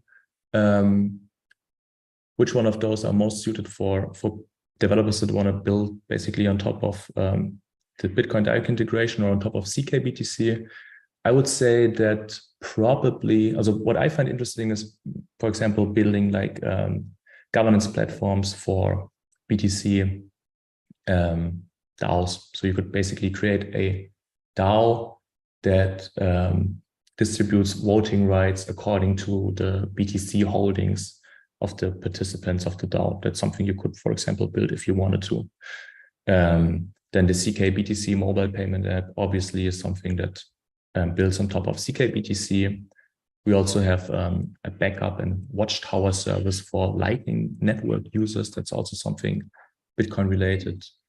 A Bitcoin-backed stablecoin is also something that we are pretty interested in. We currently have someone that won a previous Bitcoin-related hackathon that is building that. But for many of those, because for startups, there are already projects building them, and they are also linked there as an example if you want to check out the code and what exactly they are doing. But we are interested in like many people trying those startups, like many teams trying to tackle this idea or this problem. So yeah, don't get like discouraged if you see that there's like a project linked already. That doesn't mean that we are not interested in you applying for a grant. It just basically is there to give you an idea of how you could maybe build this, or to give you an idea of what exactly this team is tackling currently. So maybe if you wanted to, you can focus maybe on a slightly different area for the same problem. Yeah. Yeah, that's very encouraging because, for example, DeFi, right, or lending, borrowing, just because someone's building one version of it doesn't mean that shouldn't discourage people from building different types of lending, borrowing for different markets and different situations. So again, guys, in our hackathon, you guys could win those ICP prizes by building an ICP. Morris just gave a bunch of really great, I guess, I mean, I would consider most of those like more like startup idea categories, okay? Because within each category, you have different variations of it. And one of the judging criteria for a hackathon is definitely to be unique and original. So it's okay to pick an existing category, like, for example, lending, borrowing, or ordinals, but just make sure that you guys have your unique or original flavor to it, right? And like definitely don't do something exactly the same, but if you have like new insight on a new customer segment or a new way of doing, for example, lending, borrowing, or something with ordinals, or anything else Moritz was talking about, yeah, go for it, right? Again, the code, you can start coding on August 26th. We accept code from August 26th to October 1st. So there's plenty of time to dive in and to research. And we're going to share all of this information on our Discord. The way you get in there is go to @BTC Startup Lab. That's our Twitter or X handle. Go there, sign up, get into the Discord, and we will have a section in the resources channel where we talk about where you can find all the tools you need to get started on ICP, and also you can find this video. This is going to be really fun, and Moritz is going to come in a couple of weeks later, right, and check in on people's practice, right? Exactly. There's office hours. ICP is going to be with you every step of the way in this hackathon. So if you guys are interested to compete for those prizes, go for it. Right. I think SP has put up $25,000 in prizes that you can win at the end of the hackathon. And if you win those prizes, you also have the opportunity to open up more grants after that. So we'll have all the instructions and directions in our Discord. So sign up. Don't forget to sign up. Be sure you guys sign up here in the system. It's not enough just to be in Discord. You guys have to sign up so we know you're one of the contestants. And yeah, we look forward to some awesome projects being built on ICP. Yeah, Thanks. Me too. Yeah, I just wanted to mention, I don't know if, yeah, just pretty quick, if you wanted to reach out, you can basically find me under the handle Crypto Schindler on Twitter, Telegram, Discord, and yeah, basically everywhere. So if you have any questions or you want to discuss a grant idea. Discord, your Telegram, and your Twitter. Yep. Oh, that's very convenient. Yeah. I also have the same profile picture everywhere, so should make things easier. Okay, well, I want to add you right now. So, yeah, it was cool. The last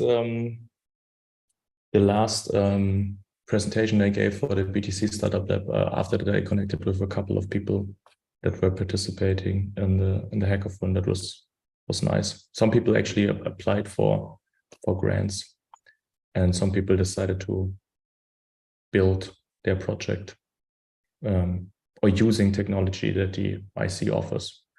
Yeah, right. You're talking about our main 12-week startup bootcamp, Bitcoin startup program. Yeah, there's some really interesting projects that already started building ICP, and they've applied to the grants already. So yeah, it's a great thing what you guys did there. Looking forward to a lot of innovation. Same.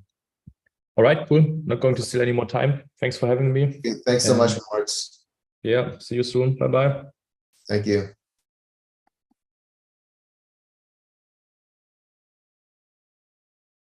All right. So everyone, we have another really great speaker coming up in about 22 minutes here. It's Interlay. Right now, I'd like to take a little pause and to share with everyone what we have in store for everyone. So first of all, we have several prize sponsors. Interlay, they're a new protocol on Bitcoin that's going to specialize on DeFi products. We have Rootstock here, which is one of the longest running Bitcoin sidechains here. And as you probably know, they have the largest Bitcoin DeFi product or protocol running on it right now. So they've also put up a lot of prizes. And you just heard from ICP, which also Rootstock and ICP both put up $25,000 in prizes. If you win those prizes, you are eligible for additional grants afterwards. So that prize pool is divided up into two chunks. The first chunk is a $25,000 prize pool there. And then we also have On-Chain Monkey, who's going to reward people for building with their OCM dimensions using recursion. That's going to be really exciting. We're also inviting, you could develop with whatever you want. You could develop with, there's DLCs. There are, all types of ordinals technologies, not just, the ordinals art, but you have recursion now that can be applied in many different ways. And also you could think about ordinals as an immutable database on top of Bitcoin. Any kind of innovation that you guys want to build on top of Bitcoin that is original and that you build between August 26th and October 1st is fair game for any of the prizes, as long as you follow the prizes. Like most of the prizes, they have a rule that you have to use their technology in order to qualify for those prizes. But even if the technology you use, let's say it's Lightning or whatever, is not covered by one of the tech prize sponsors.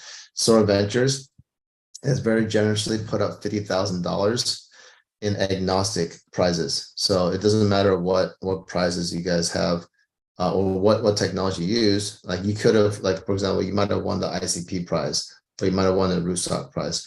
All the top teams from the different Bitcoin technologies will go to the final round and compete for the last $50,000 in prize pools. And so that's I think that's broken down to $30,000, $10,000, and to $5,000 prizes. So this could be a game changer, especially if you are looking to do a startup. $30,000 is in the right hands is more than enough to go from idea to getting your first round of seed investment in pre-seed.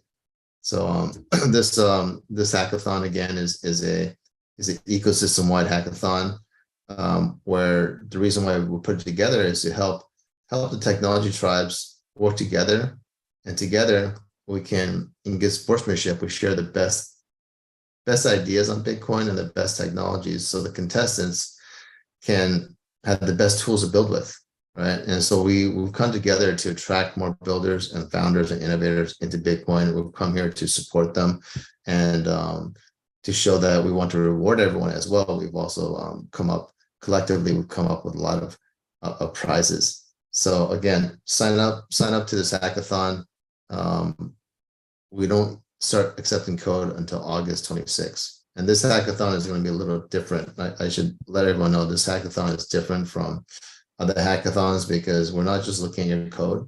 Although yes, you do have to submit your GitHub code for our review, but you also have to submit a video, a 3-minute video that requires you to put on your marketing cap or have somebody who does marketing on your team, right? And talk to some customers, making sure that you're actually solving a problem big enough where they care about it, right? Build something that matters. Don't just build, right? In addition to building something that matters, this hackathon is to help you plant that seed for a future startup. So in addition to making sure you build something that people actually care about in the Bitcoin space, you're also looking to prove that, hey, after you post it on X, formerly known as Twitter, you have people engaging you who are like truly interested to see to get involved with their project, right? And then showing that traction is also really important. So in this hackathon, it's going to be really fun because you'll also get a crash course on how to set up your first Twitter campaign, right? To see if you can get traction for your product. And the key here, the secret here is you can even do this before you start coding, right? So again, like the traction and the code, we accept any kind of evidence of that between August 26th, right, to October 1st. So any code they code before that is not fair game, unless it's an API. If you use API or existing protocols, that's fine.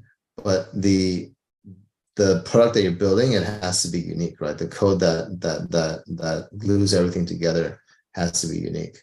And that's just to keep it fair for everyone. And each team, minimum 2 people, maximum 4 people, right? If this is a matter of strategy, right? Of course, if you have 2 people, then if you win the $5,000, $10,000 or $30,000 prize, then yeah, sure, you just split it 2 ways, right? Which is maximizing your cash flow. But this is going to be fairly competitive hackathon,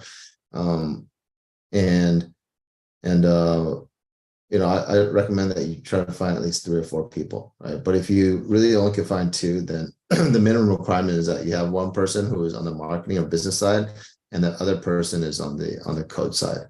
Right? The 2 combined will create the highest winning scores based on the judging criteria, which is half about the technology and half about the market, right? So everything from making sure you're building something that matters, to getting traction, to coding it out, to even doing the presentation. We're going to have we're gonna have videos, we're gonna have tutorials, we're gonna have live speakers, we're gonna have panels to give you inspiration, right, on what types of ideas you could be building that are still relatively untapped on Bitcoin, right? If you want to access all the information, then the place you would access it is at BTC Startup Lab. Right? That's our Twitter or X handle.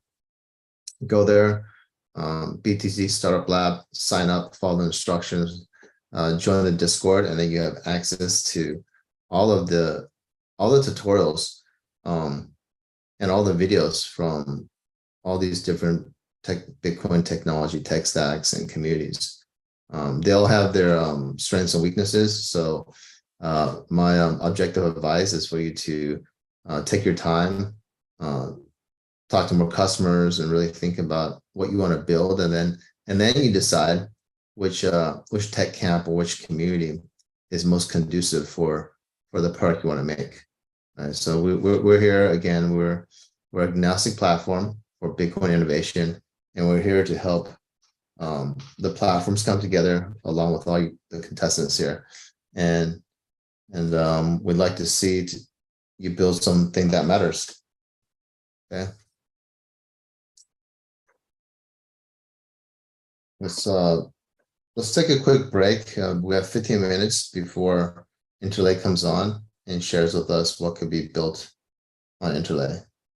So with that said, I want to take a quick pause here and put on some music, and I'll be back in about 15 minutes.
Welcome, welcome. Alexei from Interlay is with us now. Can you connect? There we go. There Hey. we go. Welcome.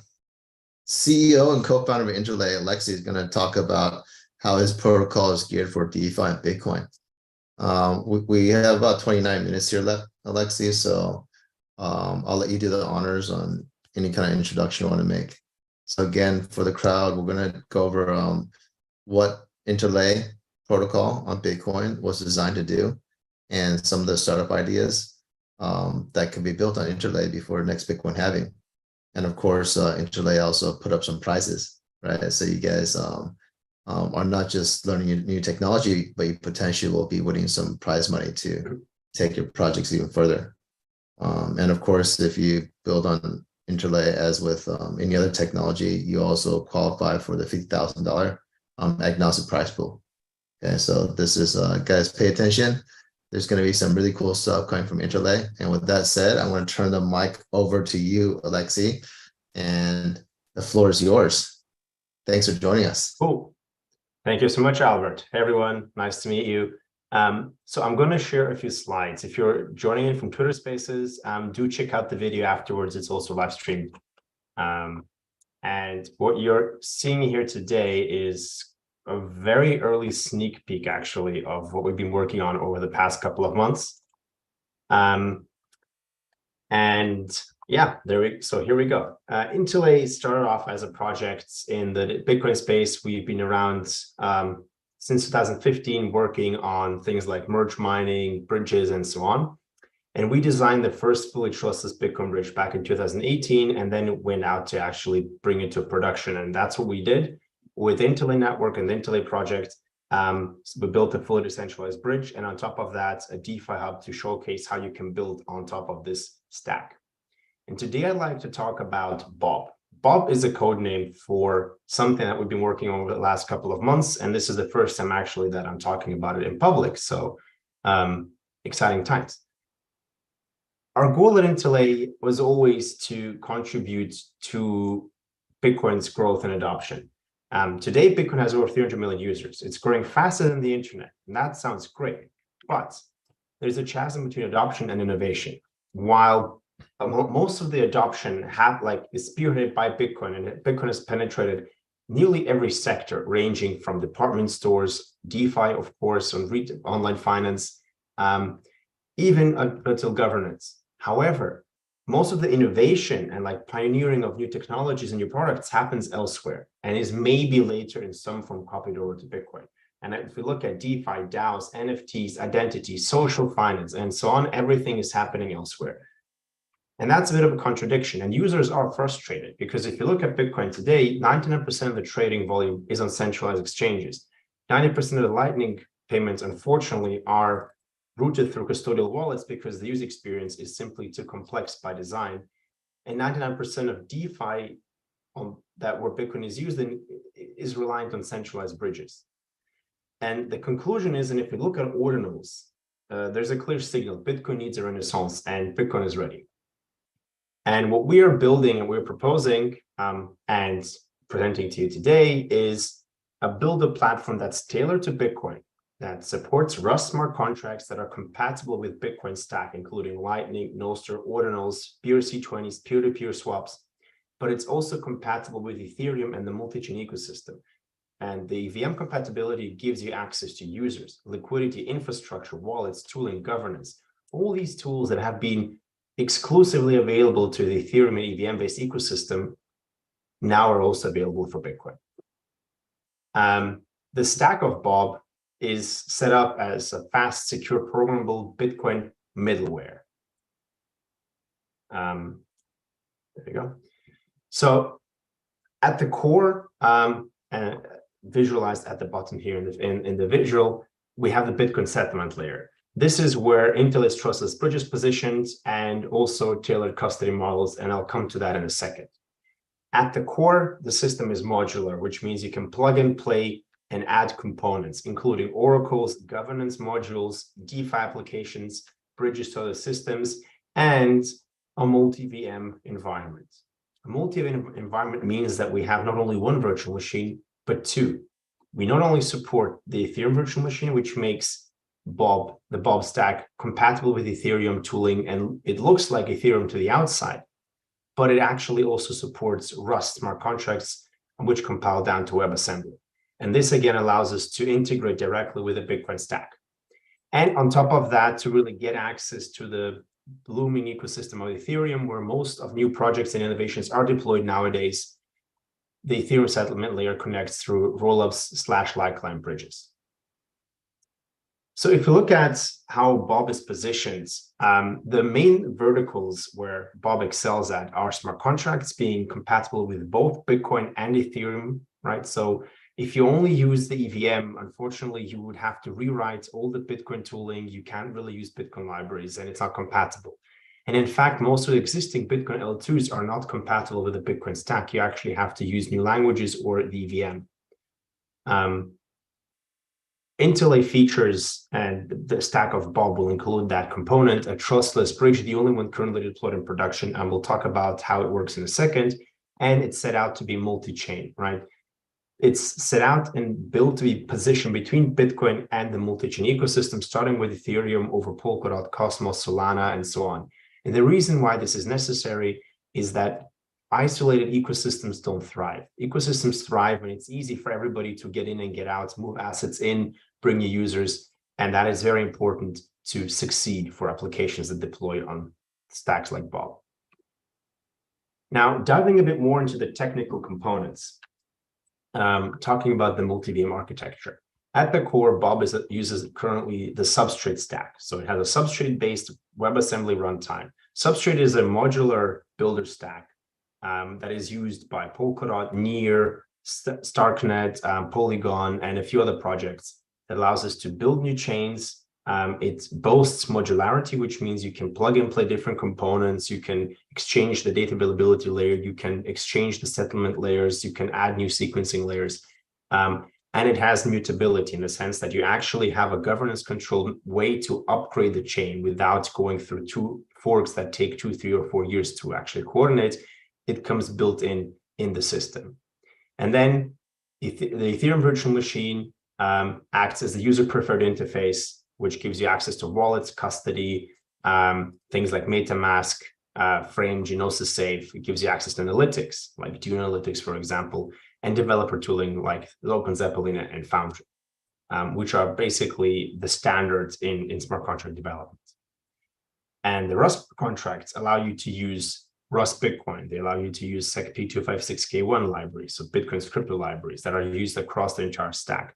Use Lightning, ORD, and actually I'll showcase how you can use ordinals on the Bob stack in a second. Now we'll skip over these few slides and now dive into the trustless Bitcoin bridge, which is one of the core components of the system. Now Interlay's trustless PDC bridge uses a collateralized model, and this already gives away the core of the security of the system. Instead of trusting a single provider, which is the case in most bridges, for example, BitGo's WBTC, where you trust BitGo alone, Interlay's aim was always to be fully decentralized. And that's why Interlay's BTC bridge first presented actually at Scaling Bitcoin conference in 2018, even before WBTC was launched. That system boasts a decentralized network of vaults. Anyone in this call, anyone on the internet can become a vault within seconds. Register, and the only thing you need to do is to deposit collateral. This collateral that can be deposited in different assets, including stablecoins, ETH, and other digital assets, determines how much Bitcoin your vault can accept for safekeeping. And the idea is the following. When the user deposits BTC into the vault's collateral is locked, and the system verifies that indeed the deposits happened using a Bitcoin light collect. And we talk about this one in a second. The user gets wrapped IBTC, which is the denomination of wrapped Bitcoin on the Interlay network and also on the Bob stack. And you can then use it in DeFi. And this is already used by multiple networks in the Polkadot ecosystem and is being adopted across other ecosystems as well. Now, when you want to redeem, as a user, you just return the wrapped BTC, and these vaults must return Bitcoin to your account on the Bitcoin chain. And if they do that, they must prove to the Interlink network, to the Bob stack, to the light client specifically that is deployed on that layer 2, that they actually behaved correctly. And this light client is what makes the whole process trustless. If these vaults fail to return Bitcoin to the user, then their collateral is slashed and users are reimbursed. And this is how we guarantee that users can always get their Bitcoin out, or in the worst case scenario, they get out the economic value and can go and acquire Bitcoin on secondary markets. Now, coming to the core, the heart of the whole system, the Bitcoin Lite clients. Bitcoin Lite clients use the same technology as your mobile wallet, and that's actually what makes mobile wallets possible in the first place. Instead of downloading the entire Bitcoin blockchain, which would be way too big for mobile smart contracts, for smartphones, and especially smart contracts, Bitcoin Lite clients only download block headers. They store block headers and they basically track the Bitcoin chain without seeing all the transactions. Then the Lite client can accept proofs for specific transactions that have occurred somewhere in the main chain. And this way, the Bob stack, this layer 2, can always track exactly what's the latest Bitcoin block header, what's the difficulty, and which transactions have been included without trusting any third-party Oracle providers. And this means that as long as your transaction is included in the Bitcoin main chain, it will always be visible on Bob, and you'll always be able to prove that you made a specific transaction. Now, moving on, because we're quite short on time, let's talk about Rust smart contracts. And this is the most exciting part of this presentation. So Ethereum's success story stems from programmability, developer experience, and standardization. But we don't really have this on Bitcoin today, right? We lack programmability, we lack standards. There's not much you can currently build with.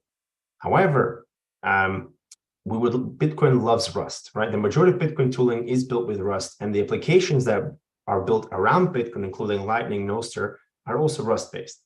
So if we were to allow you to write smart contracts in Rust, you could reuse Bitcoin libraries.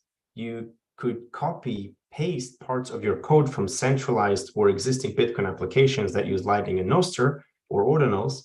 And you could even, if you're really deep into crypto, most crypto libraries are written in Rust. So it gives you really this very powerful toolkit to build new innovative applications. And of course, Rust has a huge community outside of Web3, which makes hiring developers and finding co-founders and people to work with much, much easier than in this niche of common like EVM or other custom smart contract languages. And how Bitcoin smart contracts look like is like any other Rust program. You import existing Bitcoin types like addresses, Merkle proofs, transactions, and then you can interact with the Bitcoin chain using the Lite client. So whenever you want to prove a transaction, you just submit the Bitcoin address. That's optional in all fairness, the transaction itself, and the Merkle tree proof. And this you can get from any Bitcoin full node. There's tons of libraries that already support this. It's very easy to integrate with. And in the last few minutes before we go over to questions, I'd like to showcase what we actually built as a proof of concept. We built BRC21, which is a cross-chain standard for BRC20 tokens that we introduced earlier this year. And we actually then built a proof of concept using the Bob stack. So as a quick reminder, BRC20s are an experiment that uses Taproot to inscribe data onto Bitcoin. And this data is, instead of images, like as the case is with ordinals, it is a JSON object. And this JSON object specifies a set of operations that allow you to mint, transfer, and send around tokens. And off-chain indexers then follow which the token balance is. So while miners and full nodes are not necessarily aware what's going on, off-chain indexers and people who participate in the BRC20 experiment can actually see and send around custom tokens. Now, BRC21 was an attempt and a proposal to take BRC20s to the next level. BRC20 started as a fun experiment. You can mint and burn as many tokens as you wanted. It was a very brief hype moment, but the technology and the idea behind this is very smart. And BRC21, as we proposed a few months ago, allows you to mint tokens onto Bitcoin that exist on other blockchains. For example, ETH, USDC, or decentralized stablecoins like DAI. And then you can transfer these BRC20 tokens on Bitcoin, and they're obviously compatible with Lightning as well. So our quick experiment was, well, why don't we allow you to mint, so let's say an Interlink token onto the Bitcoin chain? And the interesting part is that you can also redeem them. on then the source chain. So if you were to mint a few inter tokens onto Bitcoin using BRC21, you would also be able to redeem them for the underlying asset on the Interlay network, which is quite unique. And you would be able to do that without any trusted bridges. It's fully trustless because the only thing that it needs is the Bitcoin Lite client. So the proof of concept that we built and that you can all look at and use as example for building further cool projects does the following. It inscribes the BRC21 onto Bitcoin. It then proves that this transaction was included to the smart contract written in Rust on the Bob stack. It verifies the mint amount and it locks the tokens. And this basically means that we've locked some tokens on the layer 2, we've minted them back to Bitcoin, and now you can use them on BTC, or you can, and this can also be used to move these tokens from one layer 2 to another layer 2, which is a very unique use case, especially with the upcoming boom that we all expect with Bitcoin layer 2s.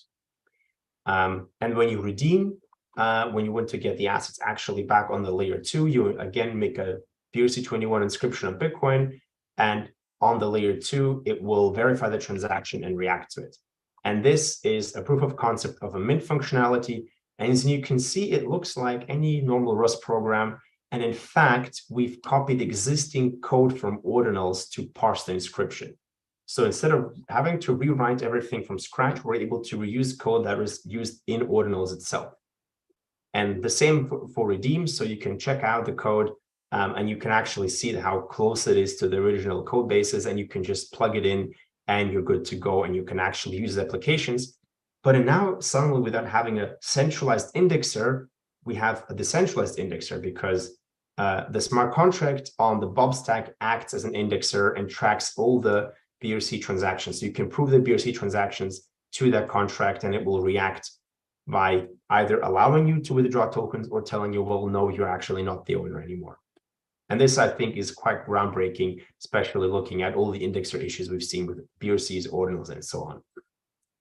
So why is this cool? This is cool because we're able to reuse Bitcoin code. It's less effort, it's higher security. You don't need to rewrite everything in Solidity or newer non-standard smart contract languages.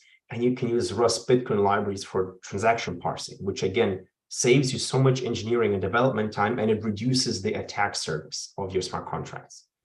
You can use a Bitcoin Lite client, which is a low cost, low effort way of actually verifying Bitcoin transactions. You don't need Chainlink, you don't need third-party oracles. It's much more robust and it's much more secure, and you don't need to maintain any custom logic yourself. And because the Bob stack is specialized for Bitcoin, it's very cheap to do the proofs, whereas on Ethereum or on other networks, it's actually quite expensive.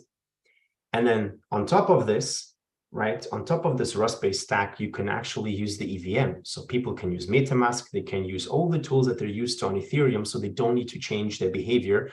And which is more important, as the Bob ecosystem, you don't have to chase infrastructure providers to build custom solutions, which takes years usually. But you can just plug into existing infrastructure, which is a major benefit for really gaining traction and adoption. So what else could we do with this? We could integrate with other Bitcoin things like indexers on Nostr, BRC20s, BRC21s on Lightning. You can do very interesting things. You can do multi-chain transfers from Ethereum to Bitcoin, to Interlay, to Bitcoin, to Ethereum. As mentioned, you can use Bitcoin as settlement layer to transfer assets between different layer 2s. So instead of using centralized bridges, as is the case on Ethereum L2s currently, because that's quite slow, you can use Bitcoin. So TLDR, what is Bob? Bob is a modular programmable middleware for Bitcoin. It uses a Bitcoin native Rust developer environment. It has EVM compatibility, and it's set up to be multi-chain, positioned between Bitcoin, Ethereum, and the multi-chain ecosystem, providing you access to the best of both worlds. How Bob is going to go live, right now it's a local testnet, but the go live will happen as basically spearheading innovation on top of the Bitcoin stack, and then launching most likely as a layer 2 connected also not only to not to Bitcoin directly at first, but to other networks. And then with time pushing for more native integrations with the Bitcoin stack, starting with merged mining, and then hopefully one day layer 2s through a new opcode that's we all hope will get included in Bitcoin over the next 2-3 years. Now, in terms of project ideas, what can you build on top of the stack to be ahead of the curve, to really be able to build on Bitcoin without waiting for changes to the Bitcoin stack, but actually using the native technology? You can do trustless peer-to-peer swaps between Bitcoin, BRC20s, ordinals, but more interestingly, between stablecoins, right? Because Bob, by being connected to Ethereum, supports USDT, USDC, DAI, and other stablecoins. And this would allow you to swap Bitcoin against stables natively, which is a quite unique use case, especially looking at the shutdown of local Bitcoins or Paxful. You can do Lightning integrations for instant BTC payments, so you could have the Bob stack act as a big decentralized Lightning hub, where everybody can quickly deposit payments to, and then use them as smart contracts and instantly withdraw. You can build Bitcoin derivatives and settle them directly in Bitcoin or in stablecoins, depending on which model you want to go with. Building an ordinals NFT marketplace that actually has a trustless bridge and allows you to trustlessly swap ordinals against stablecoins, which as the end has not been done before, but is easily possible with the Bob stack. You can then also do things like Bitcoin derivatives, because the Light client, Bitcoin hash rate derivatives, because the Light client can track exactly difficulty changes, and you can build markets that allow miners and users to bet on the future of mining power. And you can collaborate with us to build tokenized mining projects. We've actually been working on advanced methodologies to verify miner shares. We have some experience in working with decentralized mining pools in the past, and this is a very interesting new area that I think will see a lot of innovation. And then last but not least, Bitcoin DAOs, treasury management is super important. Treasuries in Web3 want to diversify into Bitcoin, but they cannot, because they would have to have a custom multisig on the Bitcoin chain, which is often not possible if it's a truly decentralized project governed by a smart contract. But now with the Bob stack, you can do that. You can use the trustless bridge that is already provided and allow DAOs to hold Bitcoin this way and customizing the security based on the requirements. And something that came up very recently, but we've seen these things happening more and more, is using Bitcoin for payments, specifically micropayments, with more sophisticated conditions that may be very interesting with AI autonomous agents. It's a very niche topic, quite new, but again, should be very interesting as we see more and more autonomous agents going to production and probably using Bitcoin and other cryptocurrencies as a way to settle transactions, because these things are completely public and have open APIs. With that, if you want to build on Bob, go to bob.interly.io, take a look at the Getting Started docs. You'll find everything there, from why we're building Bob, how it works, what's the stack, and how to get started and spin up your local dev environment. Join our Discord under discord.com/invite/interly and ask your questions in the Builders Lounge. Our team is always online and available to chat with you. I'm happy to walk you through the stack and how things work. And this also allows you to stay in touch with us as we continue releasing new features. Bob is an extension of the Interly stack. So this is not something that's completely new. Actually, Interly has been live for over 2 years now as a standalone system connected to the Polkadot network. You can check out the docs and guides. You can check out the app with a trustless Bitcoin bridge and a DeFi hub, which is live for the Polkadot ecosystem. And you can check out the developer documentation. So while it may have seemed that it's a completely new technology, it's actually not. This has been battle tested for the last 2 years. And now the big kind of step forward is making this compatible with Ethereum, which really should unlock new use cases and fast adoption. And with that, thank you so much. Happy to take questions. Wonderful. Thanks, Alexei. Can you drop the link to these slides here in this chat, and we'll make sure we share it in our hackathon Discord. Again, guys, you guys sign up to at BTC Startup Lab, sign up to hackathon, and we'll share the video and all the links that Alexei just talked about in our resource section. So everything you need to get started on Interlay is there. Yeah, so let me ask some questions for the crowd. It's more about, because there was a lot of technical people that are going to be joining this hackathon. So I trust that the materials you have is already fairly self-explanatory, right, to get started. But it's more about really like building something that matters. And so before the next Bitcoin halving, what in those categories that you just shared, what are the most exciting ones that you think that might be able to eventually scale and interlay and create something important for Bitcoin DeFi? So I think peer-to-peer marketplaces are definitely currently an underserved community, right? So, or underserved use case. Binance is dominating the space, but we all know and are all concerned with, how stable is this, how robust is Binance, and how long will the service keep operating? And God forbid something happens with Binance, because that would set us back years in the entire space probably. But still, business is business. And if your entire kind of local peer-to-peer marketplace is based upon one single entity and trusting that it will stay operational, it's not ideal. But you can recreate the same thing. There's no reason for Binance to be in the middle of it, right?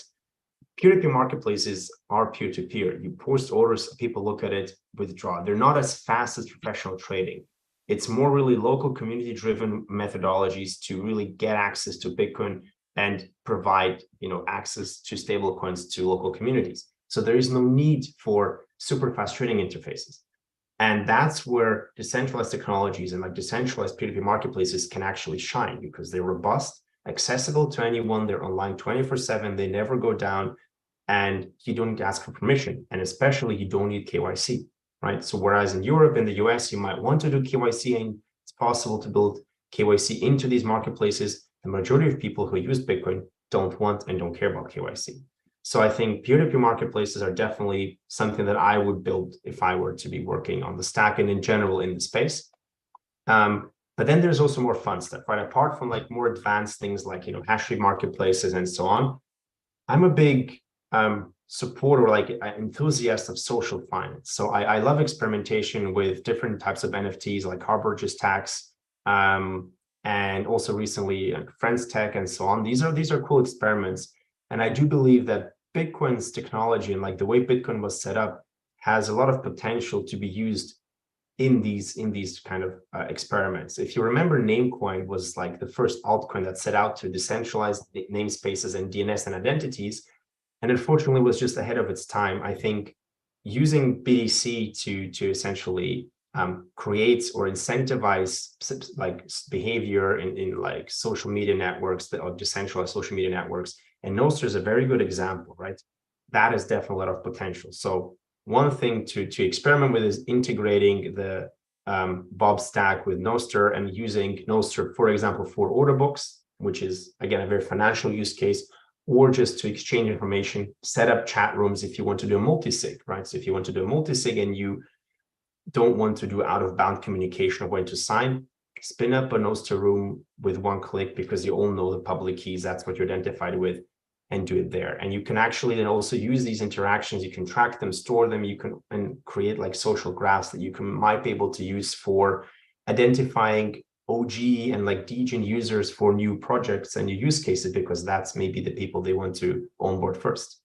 So I think these two, so peer-to-peer marketplaces and then really integrated with Nostr and experimenting in that direction, I think are the two things that are easiest to build, because most of the technology is already readily available and will have very high impact. Wonderful, wonderful. I really do hope that some people find that intersection between Oster and the Bob stack and interlay. That sounds really interesting. And also the peer-to-peer, that's a huge market. I mean, there's just so many different variations to peer-to-play, P2P applications, right? It's really just the only limit is our imagination. So again, everyone, go to @BTC Startup Lab, sign up for the hackathon. Interlay has put up a lot of prizes, and if you go for the Interlay tech stack, you still obviously qualify for the agnostic prize as well, which is right now the pool is at $50,000. So let's get hacking again, everyone. Just friendly reminder, this week is more about getting like a download on all the cool Bitcoin technologies. We don't start accepting code until August 26th. Okay, so you guys have a few days. Alexei and his team they're going to be with you throughout the hackathon. They're going to come back for office hours, and we're going to have other panels too to share more cool stuff. So stay tuned.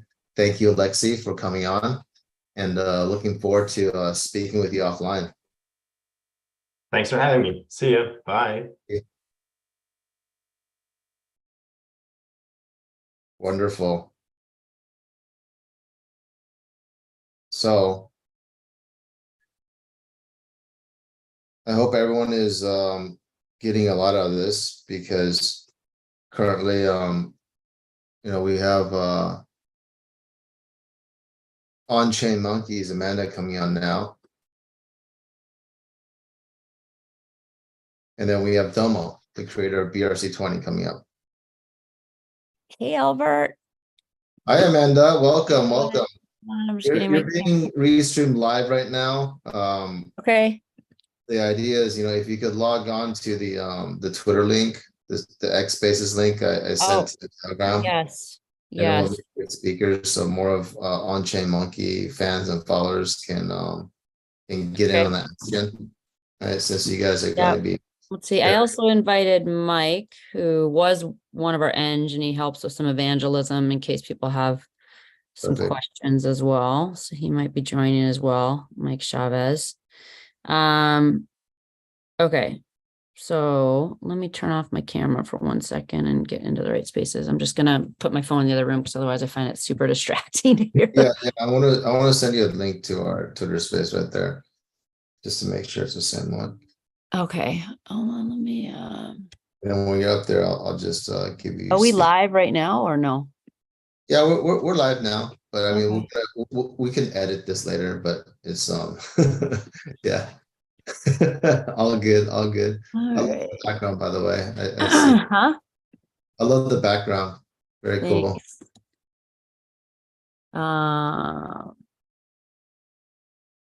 Okay. Yeah, I did try to get Danny on, but unfortunately he does have another conflicting meeting, so That's cool. would love for him to Actually, he does have another Oops. conflicting meeting, so would love. So I'm adding you as speaker. Wonderful. Okay. Okay, I'm gonna okay.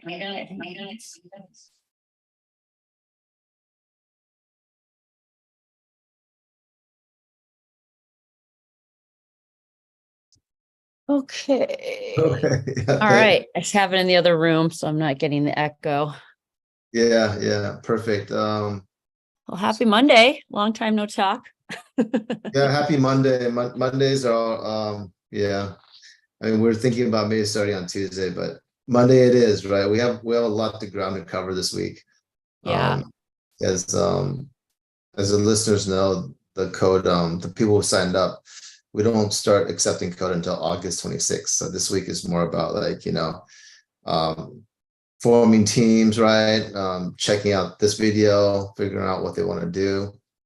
And then it's off to the races between October 26th and October 1st is when Okay. people code. So let's we're super excited to hear from you, Amanda. Awesome. Excited yeah. to be here. Would you like to do a quick intro of yourself, and then we could jump into how to win the OCM prizes? Yeah, sure. So yeah, my name is Amanda Terry. I'm co-founder and chief operating officer of MetaGood.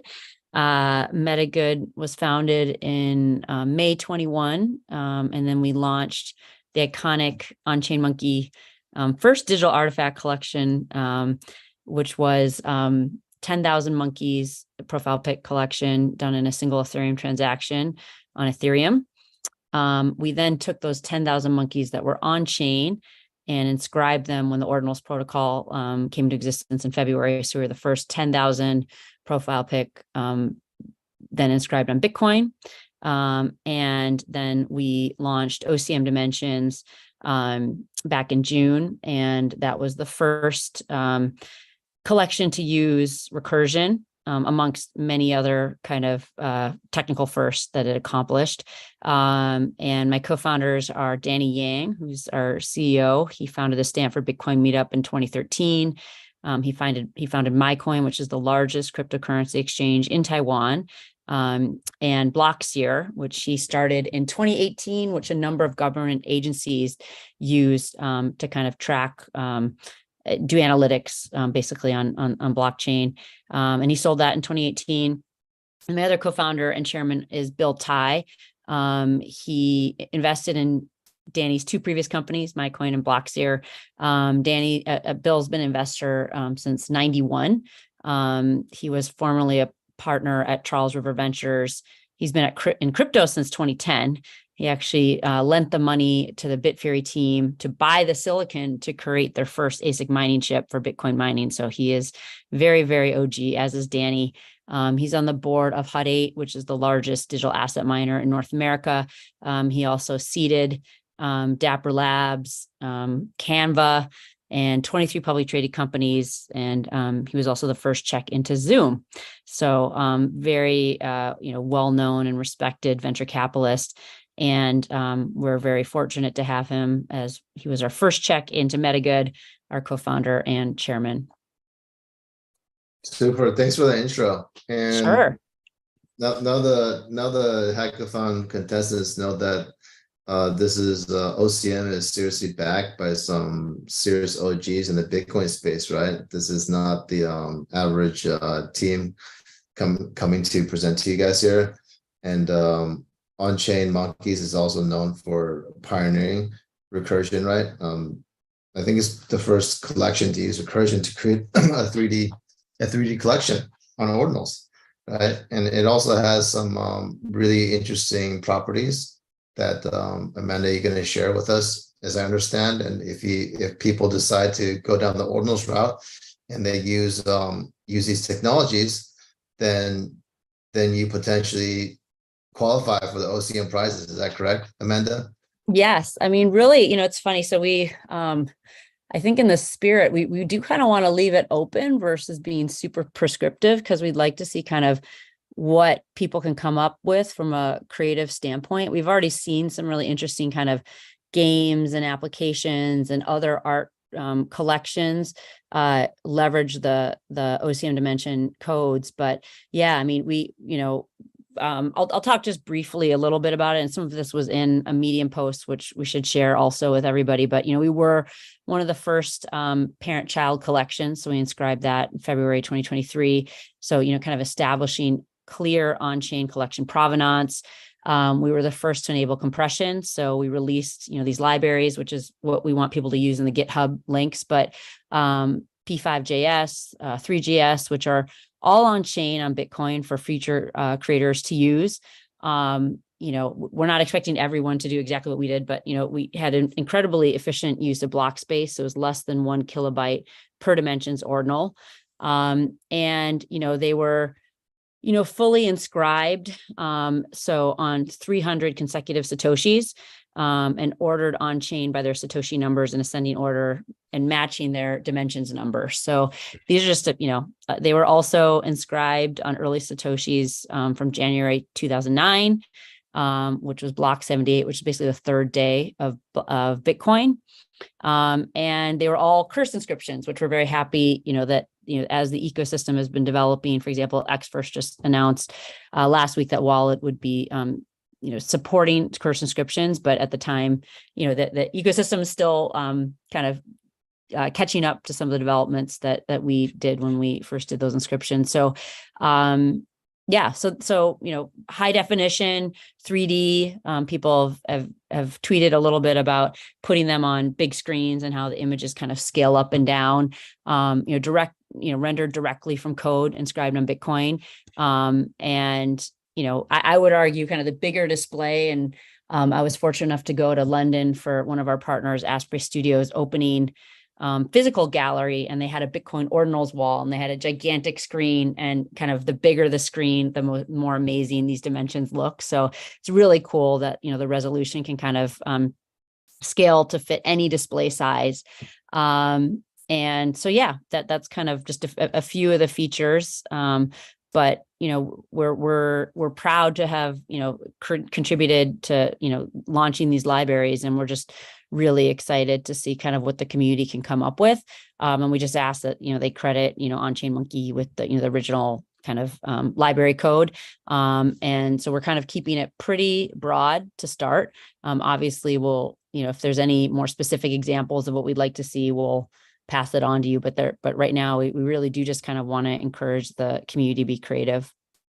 Okay, super. And then where can they find the this documentation to explore. Oh, I see it. I see it here. Yeah, I just threw it in our chat. I don't know if you want to, how you want to share, how the best way to share that, or if it's in a comment to your Twitter space, but The way we'll share it, I mean, we could share here in the Twitter space, but of course, everyone could go to @BTC Startup Lab, sign up for the hackathon, go to our Discord. This resource, on-chain monkey resource, will be in the resources section. Also, later on, we're going to get the on-chain monkey Discord server, right? I'm guessing if people want to have questions later, they just go to the OCM Discord server. yeah, I think I'll chat with our team about whether we set up a channel for that. I think you can join, but like most of the channels, like unless you're a holder, you won't have too much access, but I think there is some limited stuff you can kind of see. So I'll chat and see if we can open up a special channel for builders. And then, yeah, I also posted, there is a Medium post that Danny wrote about, OCM dimensions, like the many dimensions, kind of a play on word on Bitcoin ordinals. So that's also just a good thing to read if you want to kind of understand, what were all the innovations that this collection brought. Okay, perfect. And then if I understand correctly, the idea is to read the Medium articles, get some inspiration, and then when you guys actually want to start coding, go to the github.com. Again, that's the OCM dimensions source code, and you'll see some of the cool recursion stuff that you can use there, and some of the libraries that were described on the ordinals. And then that GitHub, and just really the idea is to and people are already doing this, but using recursion. So for anyone who's not familiar with what recursion is, it's basically a technique in computer programming in which code can refer to itself in order to solve a complex problem in a simpler, more efficient manner than what might have been possible otherwise. So, recursion is the ability to refer to other inscriptions, and so it's kind of code snippets in one inscription can be called by other inscriptions, and then they can be assembled in kind of a modular approach. And so that's, the ability to do that is an important design principle in computer science, known as composability. So these are kind of the general, I would say, features or traits we'd like to see in what people are creating, which they will obviously if they're using our code. But we're just so excited because we believe the Ordinals protocol will and is enabling many new applications to be built on Bitcoin. And we talk about Bitcoin being fun again, true builders being attracted back to Bitcoin. It's really exciting because, for the first time, it's really possible to leverage the work of others and avoid having to build everything from scratch. And, historically, it's been very difficult to build on Bitcoin. And I think, this is partly by design.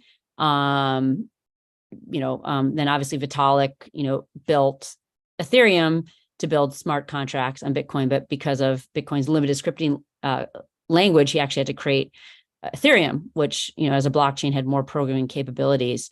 And so, to date, Ethereum's really attracted a lot of, I would say a lot of blockchain developers, and probably people have done more experiments and innovation on Ethereum. But, that's what's so exciting about Ordinals is kind of bringing the excitement back to developing on Bitcoin. And that's what we're just super excited about. When we talk about dimensions, it's, really both art in itself. So we view it as kind of very high-end art. And it's also kind of separately a foundation for builders like the ones that are going to be in our competition to be able to use the powers of compression. So, those P5JS and 3JS libraries to create incredible works that will be, all on chain and immutable, stored for all time and open for everyone to view, and, true digital artifacts. So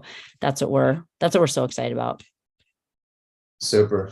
So again, guys, if you want more details on how to do this, we're going to share publicly all of these links for the OCM dimensions recursion technology.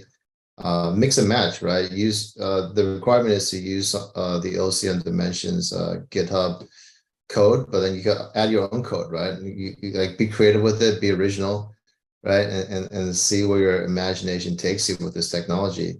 And about the prizes, we're also going to be sharing those soon in the Discord server. It'll be under the prize channel.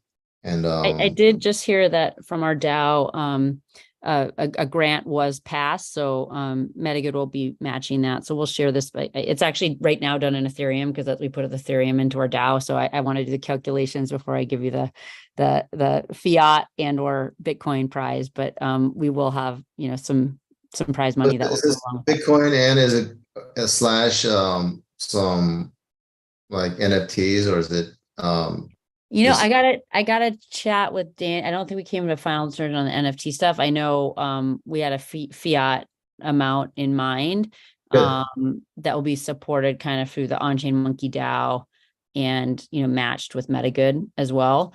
So Wow. I'll chat and just see what we can do also from an NFT perspective, but I haven't gotten final confirmation on that. Yeah, we're thrilled to hear that, and thanks for your support for supporting innovation on ordinals, right? Also, to our listeners, we also have a $50,000 agnostic prize pool, right? So if you guys win in the OCM category, well, you go to the final round for like the final round of 50,000, and that's agnostic. So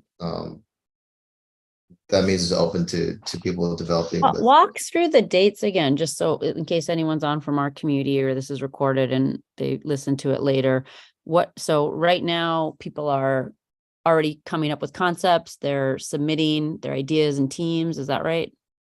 What are the deadlines? This week is more like the brainstorming week, where all of the prize sponsors and different Bitcoin technologies will share the possibilities.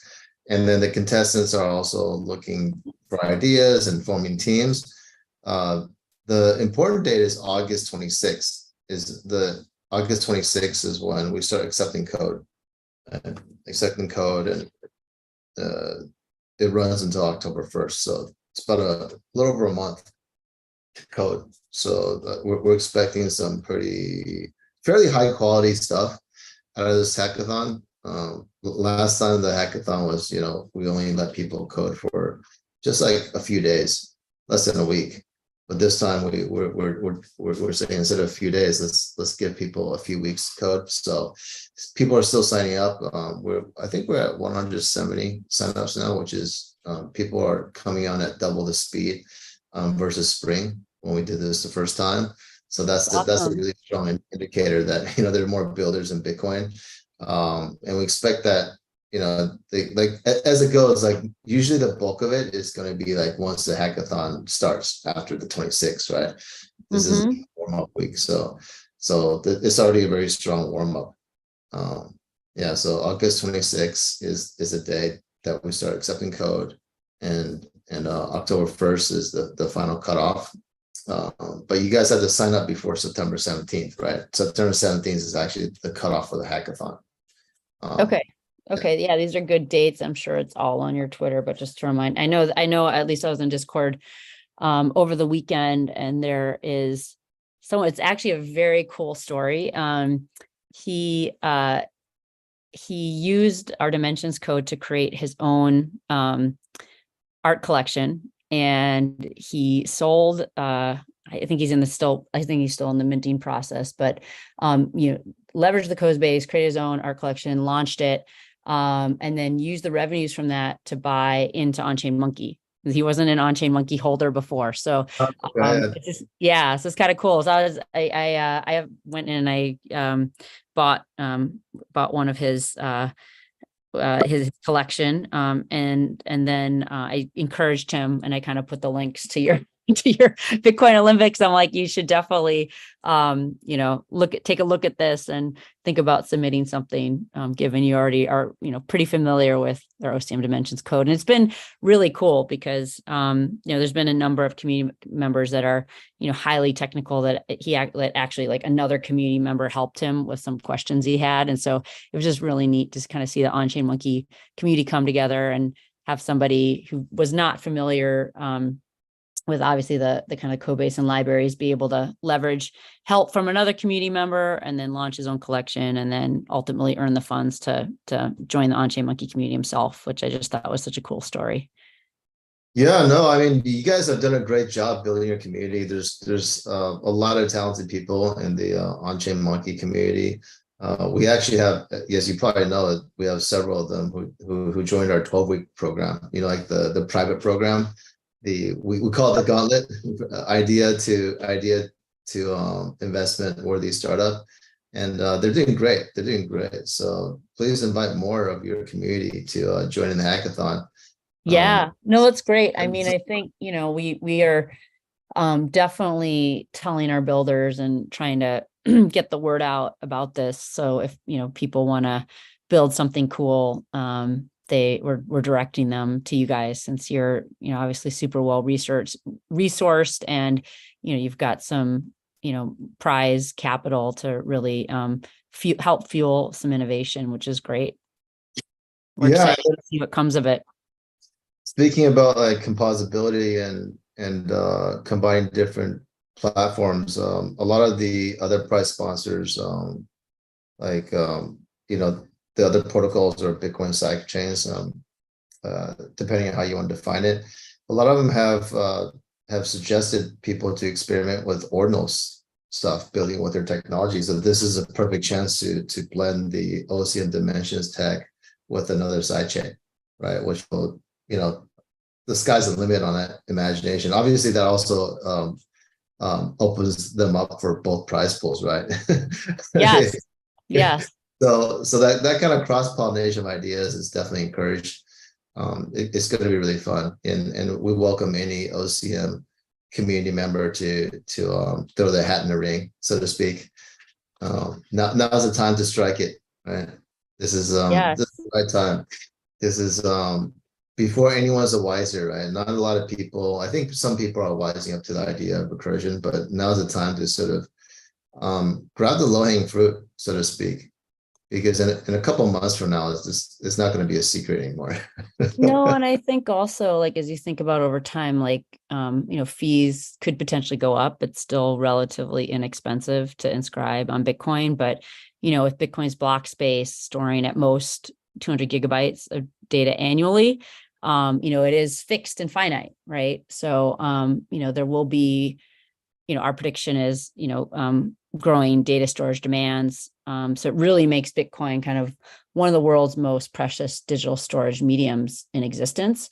So, you know, it's still, as we know, a very early market. So it's still a good time to kind of lay stake to your land. We always, we've said this in a few spaces, but, you know, the block space is really, you know, a good analogy is like land. And, you know, demand increases while the total supply remains constant, similar, like, you know, 21 million Bitcoin. So, you know, as the price escalates, that obviously benefits the whole Bitcoin ecosystem. And if you look at, you know, back, you know, I lived in New York for about 7 years, but you think about like Hampton's property before anyone was there, you know, it was probably not too expensive, but, you know, over the decades, people have, you know, developed there, and, you know, Bitcoin's digital land will also, you know, become more and more valuable over time. And so, you know, we definitely want to, you know, encourage builders to, you know, find their little spot of land on plot on Bitcoin, and, you know, through some of the techniques that Danny and our Eng team have made available for the market, to really look at, you know, how do you build kind of a digital skyscraper, and, you know, in a small plot of land, how do you kind of keep building upwards to create, you know, more detailed 3D animated renderings on chain on Bitcoin. So, you know, we kind of view OCM Dimensions as providing that foundation for many future skyscrapers to be built up on Bitcoin. Well, we're really looking forward to that. This is going to be really exciting. I can't even begin to imagine the cool stuff that's going to be coming out of out of this hackathon using OCM Dimensions technology. Like you said, it's the tooling and the foundation to build on land on Bitcoin. So this is really really exciting. Is there anything in particular that well, actually you already said that you don't want to influence people, right? But Yeah, I mean, I'm just thinking back, like we've done, I'm just thinking, like, for example, our DAO, we've had a couple seasons, and sometimes if you're prescriptive, it's good, like it gives people a focus. But I think sometimes, at least in this case, like we kind of discussed as a team, being less prescriptive and just kind of letting people use their imagination and really, get into the code and play with it and come up with interesting ideas. We think we're going to see more interesting things maybe than even what we would imagine. So that's why we're not trying to say, oh, it should be game, or it should be, a new, art collection, or some other application. We really just want to see kind of what people come up with, and yeah, leveraging their own creativity. yeah, no, this is going to be super exciting. Let's do it. Let's do it. I'm looking forward to it.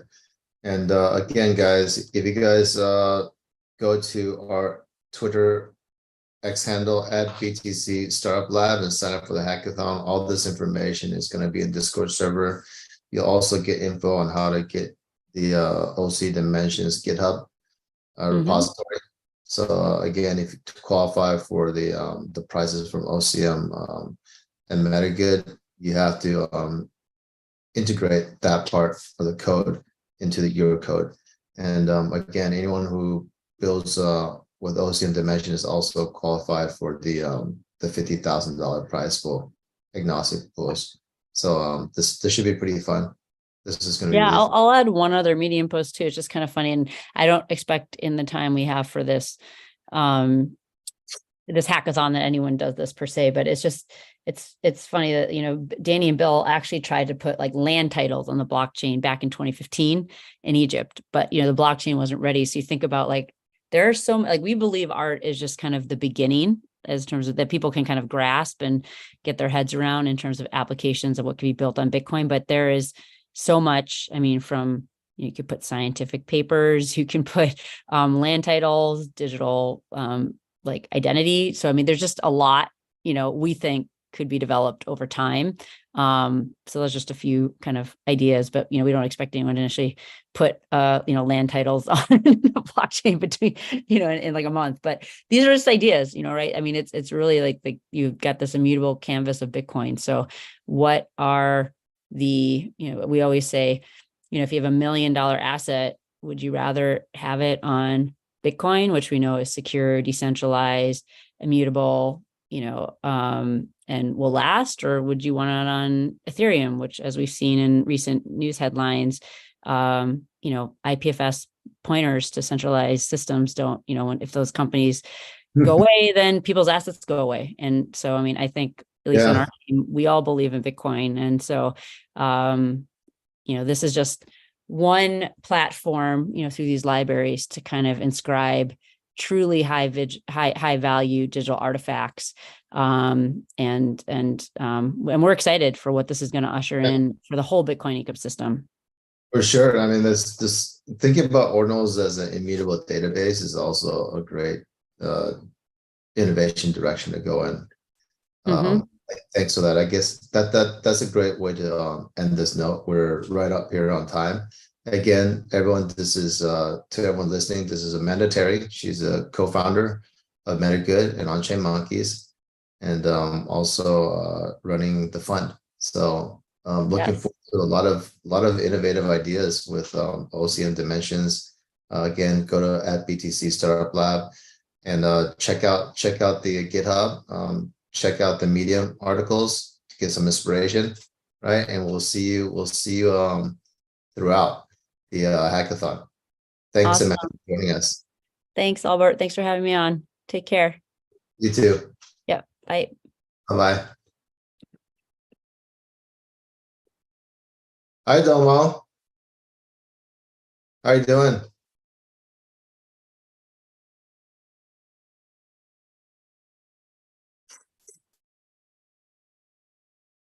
Okay, wonderful. But Hi, Domo. How you doing? Thanks. So Sorry. Domo, can you do us a favor and can you log on to the Twitter Spaces? It's that way your fans can also hear about what you have to say about BRC20, and also, you know, so they can innovate something cool in the hackathon. Sure. Let me find it. So while you're doing that, to the audience here, again, this hackathon is a ecosystem-wide event where many people have come together to make this possible. Domo being one of them. And again, no matter what technology you guys build with on top of Bitcoin, there is an agnostic prize pool of $50,000 that you have access to. And of course, if you could definitely mix and match different technologies to get access to more of the prize pool. Domo, I want to invite you up as co-host here, so you can just accept that, and then we get started. Great. And I'm talking. Echo. Yeah, Am I just talking through? Put it on. You're talking to me on the Zoom, and Okay. but if you put the yeah, perfect. Yeah, there you go. When you put on mute, then you won't have feedback. Excellent. Actually, Yes. my phone won't let me go. It won't let me go to mute whilst I'm a speaker. Let me plug in some headphones. Okay. Wonderful. 1 second.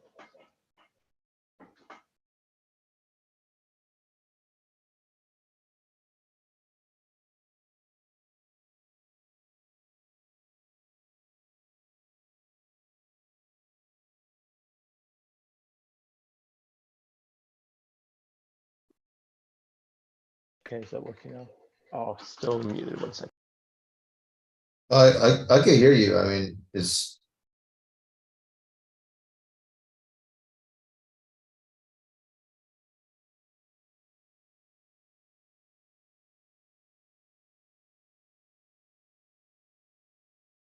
okay. So everyone in the audience, while we're waiting here, remember, sign up at BTC Startup Lab. There's a link there, our pinned tweet. Just follow the instructions, go to the website, sign up on DevPost, get to Discord.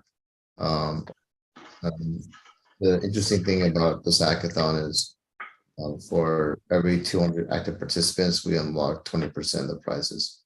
So everyone can help pitch in. The prizes are 100% undiluted, meaning that our platform does not take any other prize money for operations nor for marketing. So to keep this a free event for everyone and to keep the prizes 100% diluted, we just ask that you sign up and retweet. Thank you. Hi, Delmo. Yeah, I'm back. Sorry that the echo was sorted. There's no more echo. Yeah, you're good. You're good. Perfect. Cool. So then I'll turn it over to you. I mean, we're all very excited to hear what can be, like, you know, like, let's do a recap on what BRC20 is, what you have in store for it, and what are some of the ideas that you hope to see come to life through the BRC20. Yeah, totally. So BRC20 at its simplest form is a meta protocol, meaning that it's a set of logic external to the sentience of Bitcoin itself. So it has to be compiled or indexed off chain. And basically it's a fungible or pseudo fungible token protocol. You can maybe analogize it a little bit to ERC20 on Ethereum, and it allows for people to deploy, mint, and transfer batches of these tokens. And it's done by inscribing JSON via the ordinals protocol onto the Bitcoin blockchain, and then having external indexers tally up that balance state. So that's at its crux what it is. You can now trade it on chain by PSBTs. There's a number of marketplaces that allow you to set a price for your BRC20, and someone can fulfill that order for that transfer function with Bitcoin. I also know now that you can trade BRC20 for BRC20 through peer-to-peer swaps.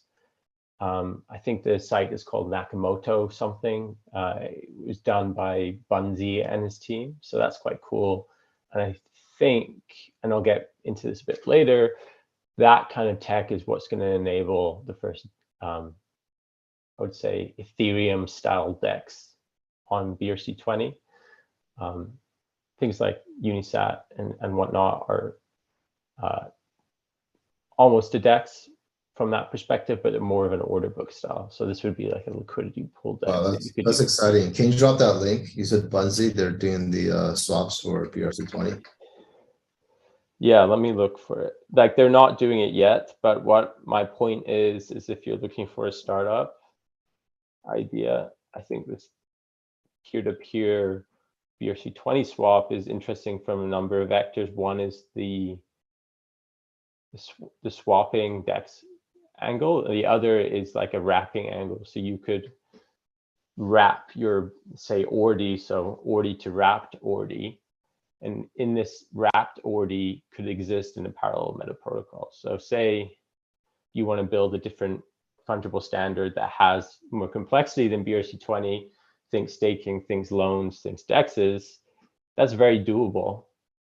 It's just I've chosen not to do it within my standard because I do not believe the risk is worth the positives. Moreover, there's for a variety of reasons, including social consensus breakdown, edge cases, et cetera. But if you're a protocol team looking to build a parallel standard that's specifically focused at one of those avenues, like a loan or staking protocol, the way that you'd get these tokens into your ecosystem or your environment would be through a bridge. And you could do so by using a similar peer-to-peer kind of technology swap, as I just envisioned. But yeah, let me look up the. If you look on Bunzi's Twitter, you'll find it. Get the name of it. Is it BUNDSY? Z, Bunzi. BUNDZY. Okay, excellent. Yeah, no, those are great ideas. Yeah. So, yeah. So, okay, where was I? So, that's what BRC20 is right now. I've chosen.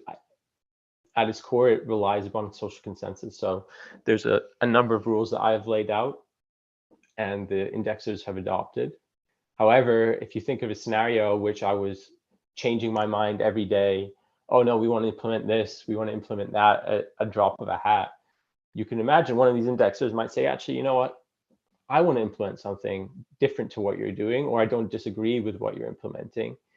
And that social consensus is holding the rule set together for the standard would break down very quickly. So that's the main reason why I've not really made any changes since launch. What's coming next should hopefully enable that. And I believe the way to enable that is by doing everything as transparently and as open as possible. So I'm creating a front page for BRC20 and then in the future, hopefully other meta protocols as well. And the idea there is there's an Ethereum magician style discourse forum that people can discuss both BRC20 meta protocols and then general BRC20 update proposals in an open manner, kind of like how they do in EIPs and ERCs in Ethereum, and then associated open source repositories that those implementations, once agreed upon, can be put into code in an open source manner. And I think that balance of having it open, transparent, bolsters the social consensus. Moreover, with these open source repositories, there'll be reference implementations, indexing will become much more widespread, and that ability for potentially a bad actor indexer to go rogue diminishes significantly. So that's what's next for BRC20. Hopefully, getting that up in the next month or so. However, what's not next for BRC20, I don't see in the near future, is significant additional functions to the protocol itself. There might be some small quality of life improvements or long-term big ambitious goals like switching the envelope to a standalone envelope. But as for the functions itself, I think it has to stay very simple. with ERC20, for instance, you're not asking the lead dev behind ERC20 to implement Uniswap or Aave or OpenSea into the standard itself. It's a token standard. It's meant to be only a token standard and to interact with other protocols. Obviously, Bitcoin is less composable than Ethereum, so there's challenges there. But I do believe through these kind of bridging, wrapping, vaulting operations, you can add that complexity, even if it is a bit of a process. I think that's possible. So I guess I'll segment into some ideas. So leading with that bridge or wrapping into parallel environments. So what that means is that you have ERC20 as the token layer. And once you bridge into this parallel environment, the world's really your oyster if that bridge is robust in terms of index. And you can build a DEX in there. You can build a loan protocol. You can build a staking protocol. So if that's what you're interested in, I would suggest you look into the bridging side of things, because that's the limiting factor right now. Because indexing, you can really do whatever you want, given that the actual operations of the protocol are achievable via Bitcoin transactions. The indexing logic you do yourself is really up to you. So that bridging instance is the limiting factor right now. And the way I see it is kind of like a modular approach. So BRC20 lives in the middle with this token layer and can interact with these standalone modules that are, they're not off chain. They're all on BRC. They're all on layer 1 Bitcoin itself. And but they can communicate with one another. I think initially it might be the solution may have an element of trust, but I think ultimately long term there's trustless ways to implement this kind of interaction amongst parallel standards on Bitcoin. So that's one element that I would look into. And really, you can just look at the Ethereum ecosystem for inspiration there. I think much of what's possible there is possible here with the right creativity. I've spoken in the past about ways that this can be trustless. I think things like ICP being an on-chain indexer to, because it can both read and write to the Bitcoin blockchain, opens up some interesting aspects there. You could have a protocol that's logic is controlled by an ICP indexer plus smart contract and trustlessly bridge in and out of different parallel standards using that. Yeah, so that I think that is what I'm really trying to emphasize here, is that anything's possible. Biggest limitation right now is bridging between these parallel standards. If that's figured out, I think there could be a Cambrian explosion in terms of creativity in different protocols on Bitcoin. It's just a matter of getting everything to talk to one another. Okay, so some other stuff. So whilst that's been sorting out, I think there's another big opportunity for indexing in the space. Right now, we have a number of players, but like the more the better. I think not only is there a opportunity for indexing BRC20, but it seems like every other week there's a new meta protocol entering the space. A interesting product that was pitched to me like all the way back at Bitcoin Miami, which I thought would be a great product to build, would be like almost like a no-code meta protocol builder. So what you do is, I don't know how exactly you do it, but you roughly define some logic, either by drag and drop or maybe even some SQL, et cetera, And what it does is it creates, and you can build a meta protocol using, and then your limitations are what operations you can do in Bitcoin. And then this tooling also builds the indexer simultaneously. So once you've built it, you have a rule set and an indexer, so you can just launch it. And I think that could be quite interesting for experimentation. So people that aren't necessarily technical can come with ideas and then just build them in a quick and reliable manner already off the offset with a indexer ready to go. I think that could be interesting. Some other ideas. So I've also been speaking a little bit to the Sovereign ZK team for rollups. I think if that's your background, there's an enormous space to go down there, especially from the indexing side.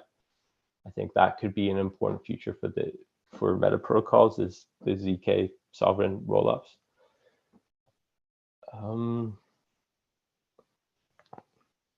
Yeah, I think Albert, I blew through many of my ideas. Yeah, no, those are already massive ideas, and there's several variations of each one of these, right? These are more like idea categories. They're not like, yeah, so I think this is a perfect balance. We'll let people sort of like, connect the dots, fill in the blanks, and blend it with what they know about Bitcoin. Yeah. To bring some of these to life, right? Yeah, exactly. Wonderful. So maybe we should open up the floor for some questions because we have about 10 minutes left here. How's that sound, Domo? Sure. All right. So everyone on the Twitter Spaces, we got 10 minutes here. Make them count. Again, if you guys create something with ERC20 protocol and any of these ideas that Domo just gave you guys, all of these will qualify for our agnostic pool price, which is right here at $50,000 right now, put up by Sora Ventures. The grand prize is $30,000. Second runner-up is $10,000. They're two $5,000 prizes. So also, if you blend BRC20 with another technology that has put up prizes, you can also tap into those prize pools by crossing over. So see, is anyone raising their hand here? Looks like we have a bunch of shy people here. Let's see. I mean, while we wait for a question, Albert, like the one thing I didn't touch on is just basically like I talked about integrations with BRC20 in terms of making products, but of course you can make products out of BRC20 yourself, right? So, or ideas like people have mainly used it for just typical meme coin like coins right now, but there's no reason why you can't have it as a DAO token, a token gating token, a digital primary sale token for distribution.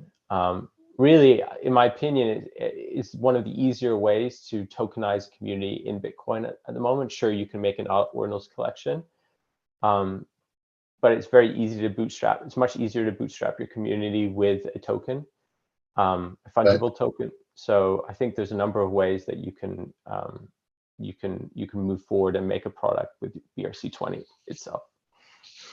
Yeah, I mean, anything. I mean, those are all great hackathon ideas or even startup ideas. Is how do we add different types of utility to the BRC20 token, right? And I think we've had already a fairly good roadmap from what works and what doesn't work in the Ethereum space. So the BRC20 is that sort of like that precursor for all those things that potentially happen on Bitcoin. So yeah. And then the last interesting thing I would say is that because as it stands, BRC20 is built on top of the Ordinals protocol, is rather interesting that pretty much every product that you build for Ordinals itself can also be made for BRC20 with very limited additional features having to be added, potentially a bit of indexing, but that's become so prevalent, that's easy to stand up very quickly, that there is a much more communicative pathway between ordinals and inscriptions and BRC20s than say there would be between 721s and ERC20 on Ethereum. So yeah, I think I've been also trying to encourage people to lean into the uniqueness of this semi-fungible asset class that ordinals and inscriptions have kind of created. Trying to be creative instead of necessarily just running back the Ethereum playbook. Yeah, no, absolutely. There's definitely a lot beyond the the copy from Ethereum to Bitcoin, right? There's I was talking to a friend about this the other day. It's sort of like, what was built on Ethereum is sort of is in my like for lack of better words, I would define it as Web3 1.0, right? And so on Bitcoin and BRC20, we're unfettered by that history. We can potentially reimagine how to build Web3. Web3 2.0, right? It's sort of like, like the country that develops first, they have, for example, a lot of landlines, right? So it's very normal for, like say, US to have a lot of countries that use landlines. But if you go to like a new, like fairly undeveloped country, sometimes they just skip over the landlines and they just go straight to the mobile, right? So it's definitely like completely different way of doing things. So yeah, definitely encourage that kind of open-minded innovation here. Super. BRC20 specifically, it doesn't, like I keep mentioning this semi-fungible composable asset class that it kind of is. It's whilst it has similarities to things like ERC20, ERC1155, because of this weird kind of composability and batch transfers, there's actually quite an interesting distinction there that builders can lean into and make unique products. So I would say it's much more closer to the interface of fungible and non-fungible tokens than any other standard before, because it kind of straddles that gap between the two in its dual state environments, basically. So I think there's definitely something to lean to there in that interface of fungibility and tokens and inscriptions, art, NFTs. I think there's definitely something that can be done there, especially through recursive inscriptions and then in the future reinscriptions. I think there's plenty to be done there. Yeah, that's. I mean, you're giving us a ton of ideas. And I really hope that people in the hackathon build these. By the way, guys, if you haven't signed up already, go to @BTC Startup Lab, or just click on the host icon here. The first pinned tweet, you can sign up for the hackathon, join our Discord. We're going to share some materials there. Find a team, and again, this is a Bitcoin ecosystem-wide event where many people have come together to make it possible, including Domo himself. And we're here to support you. And this is currently the biggest open prize pool on Bitcoin in any hackathon of the year. So take advantage of it. There's going to be a lot of amazing people that's going to be coming forth. Domo, we're going to invite you back for next time, a couple of weeks from now. And then maybe by then we'll have the first, I guess the beginnings of some really awesome hackathon projects, because this hackathon we're accepting code from August 26th, and you can keep coding until October 1st. So that's roughly a 5-week period. So normally a hackathon is just a few days, but this time, because it's going to be a 5-week period, we're expecting the bar for excellence is going to go way up. So let's see what happens. Let's see what happens. We have like 2 minutes left here, guys. So if you guys want to ask any questions, you can raise your hand. If not, give Domo a follow here, and see you in the Bitcoin Olympics hackathon games. See, let's give everyone like a few more seconds here. Sure. Yeah. And we're talking tomorrow, Albert, right? Yes, we're also talking tomorrow. This is the let's see. This is, oh yes, this is going to be your creator origin story. Yeah, guys, this is going to be a really fun one. Tomorrow Pacific time, 9 a.m. to 10:30 a.m. Domo's going to share with us what he was doing before BRC20s, right?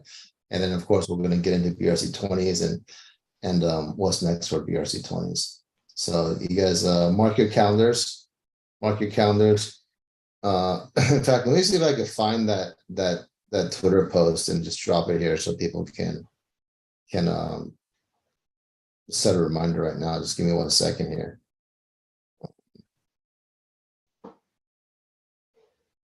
Yeah, that's going to be a really fun talk. So, looking for the post. Do you have that post handy somewhere? I'm not. No. I All can't right, hold on. remember. Yeah. Send it to Here. me when you I find it. found it. I got it. I got it. So copy link. Boom. So guys, I'm dropping it in the chat right now. Dropping it in the chat.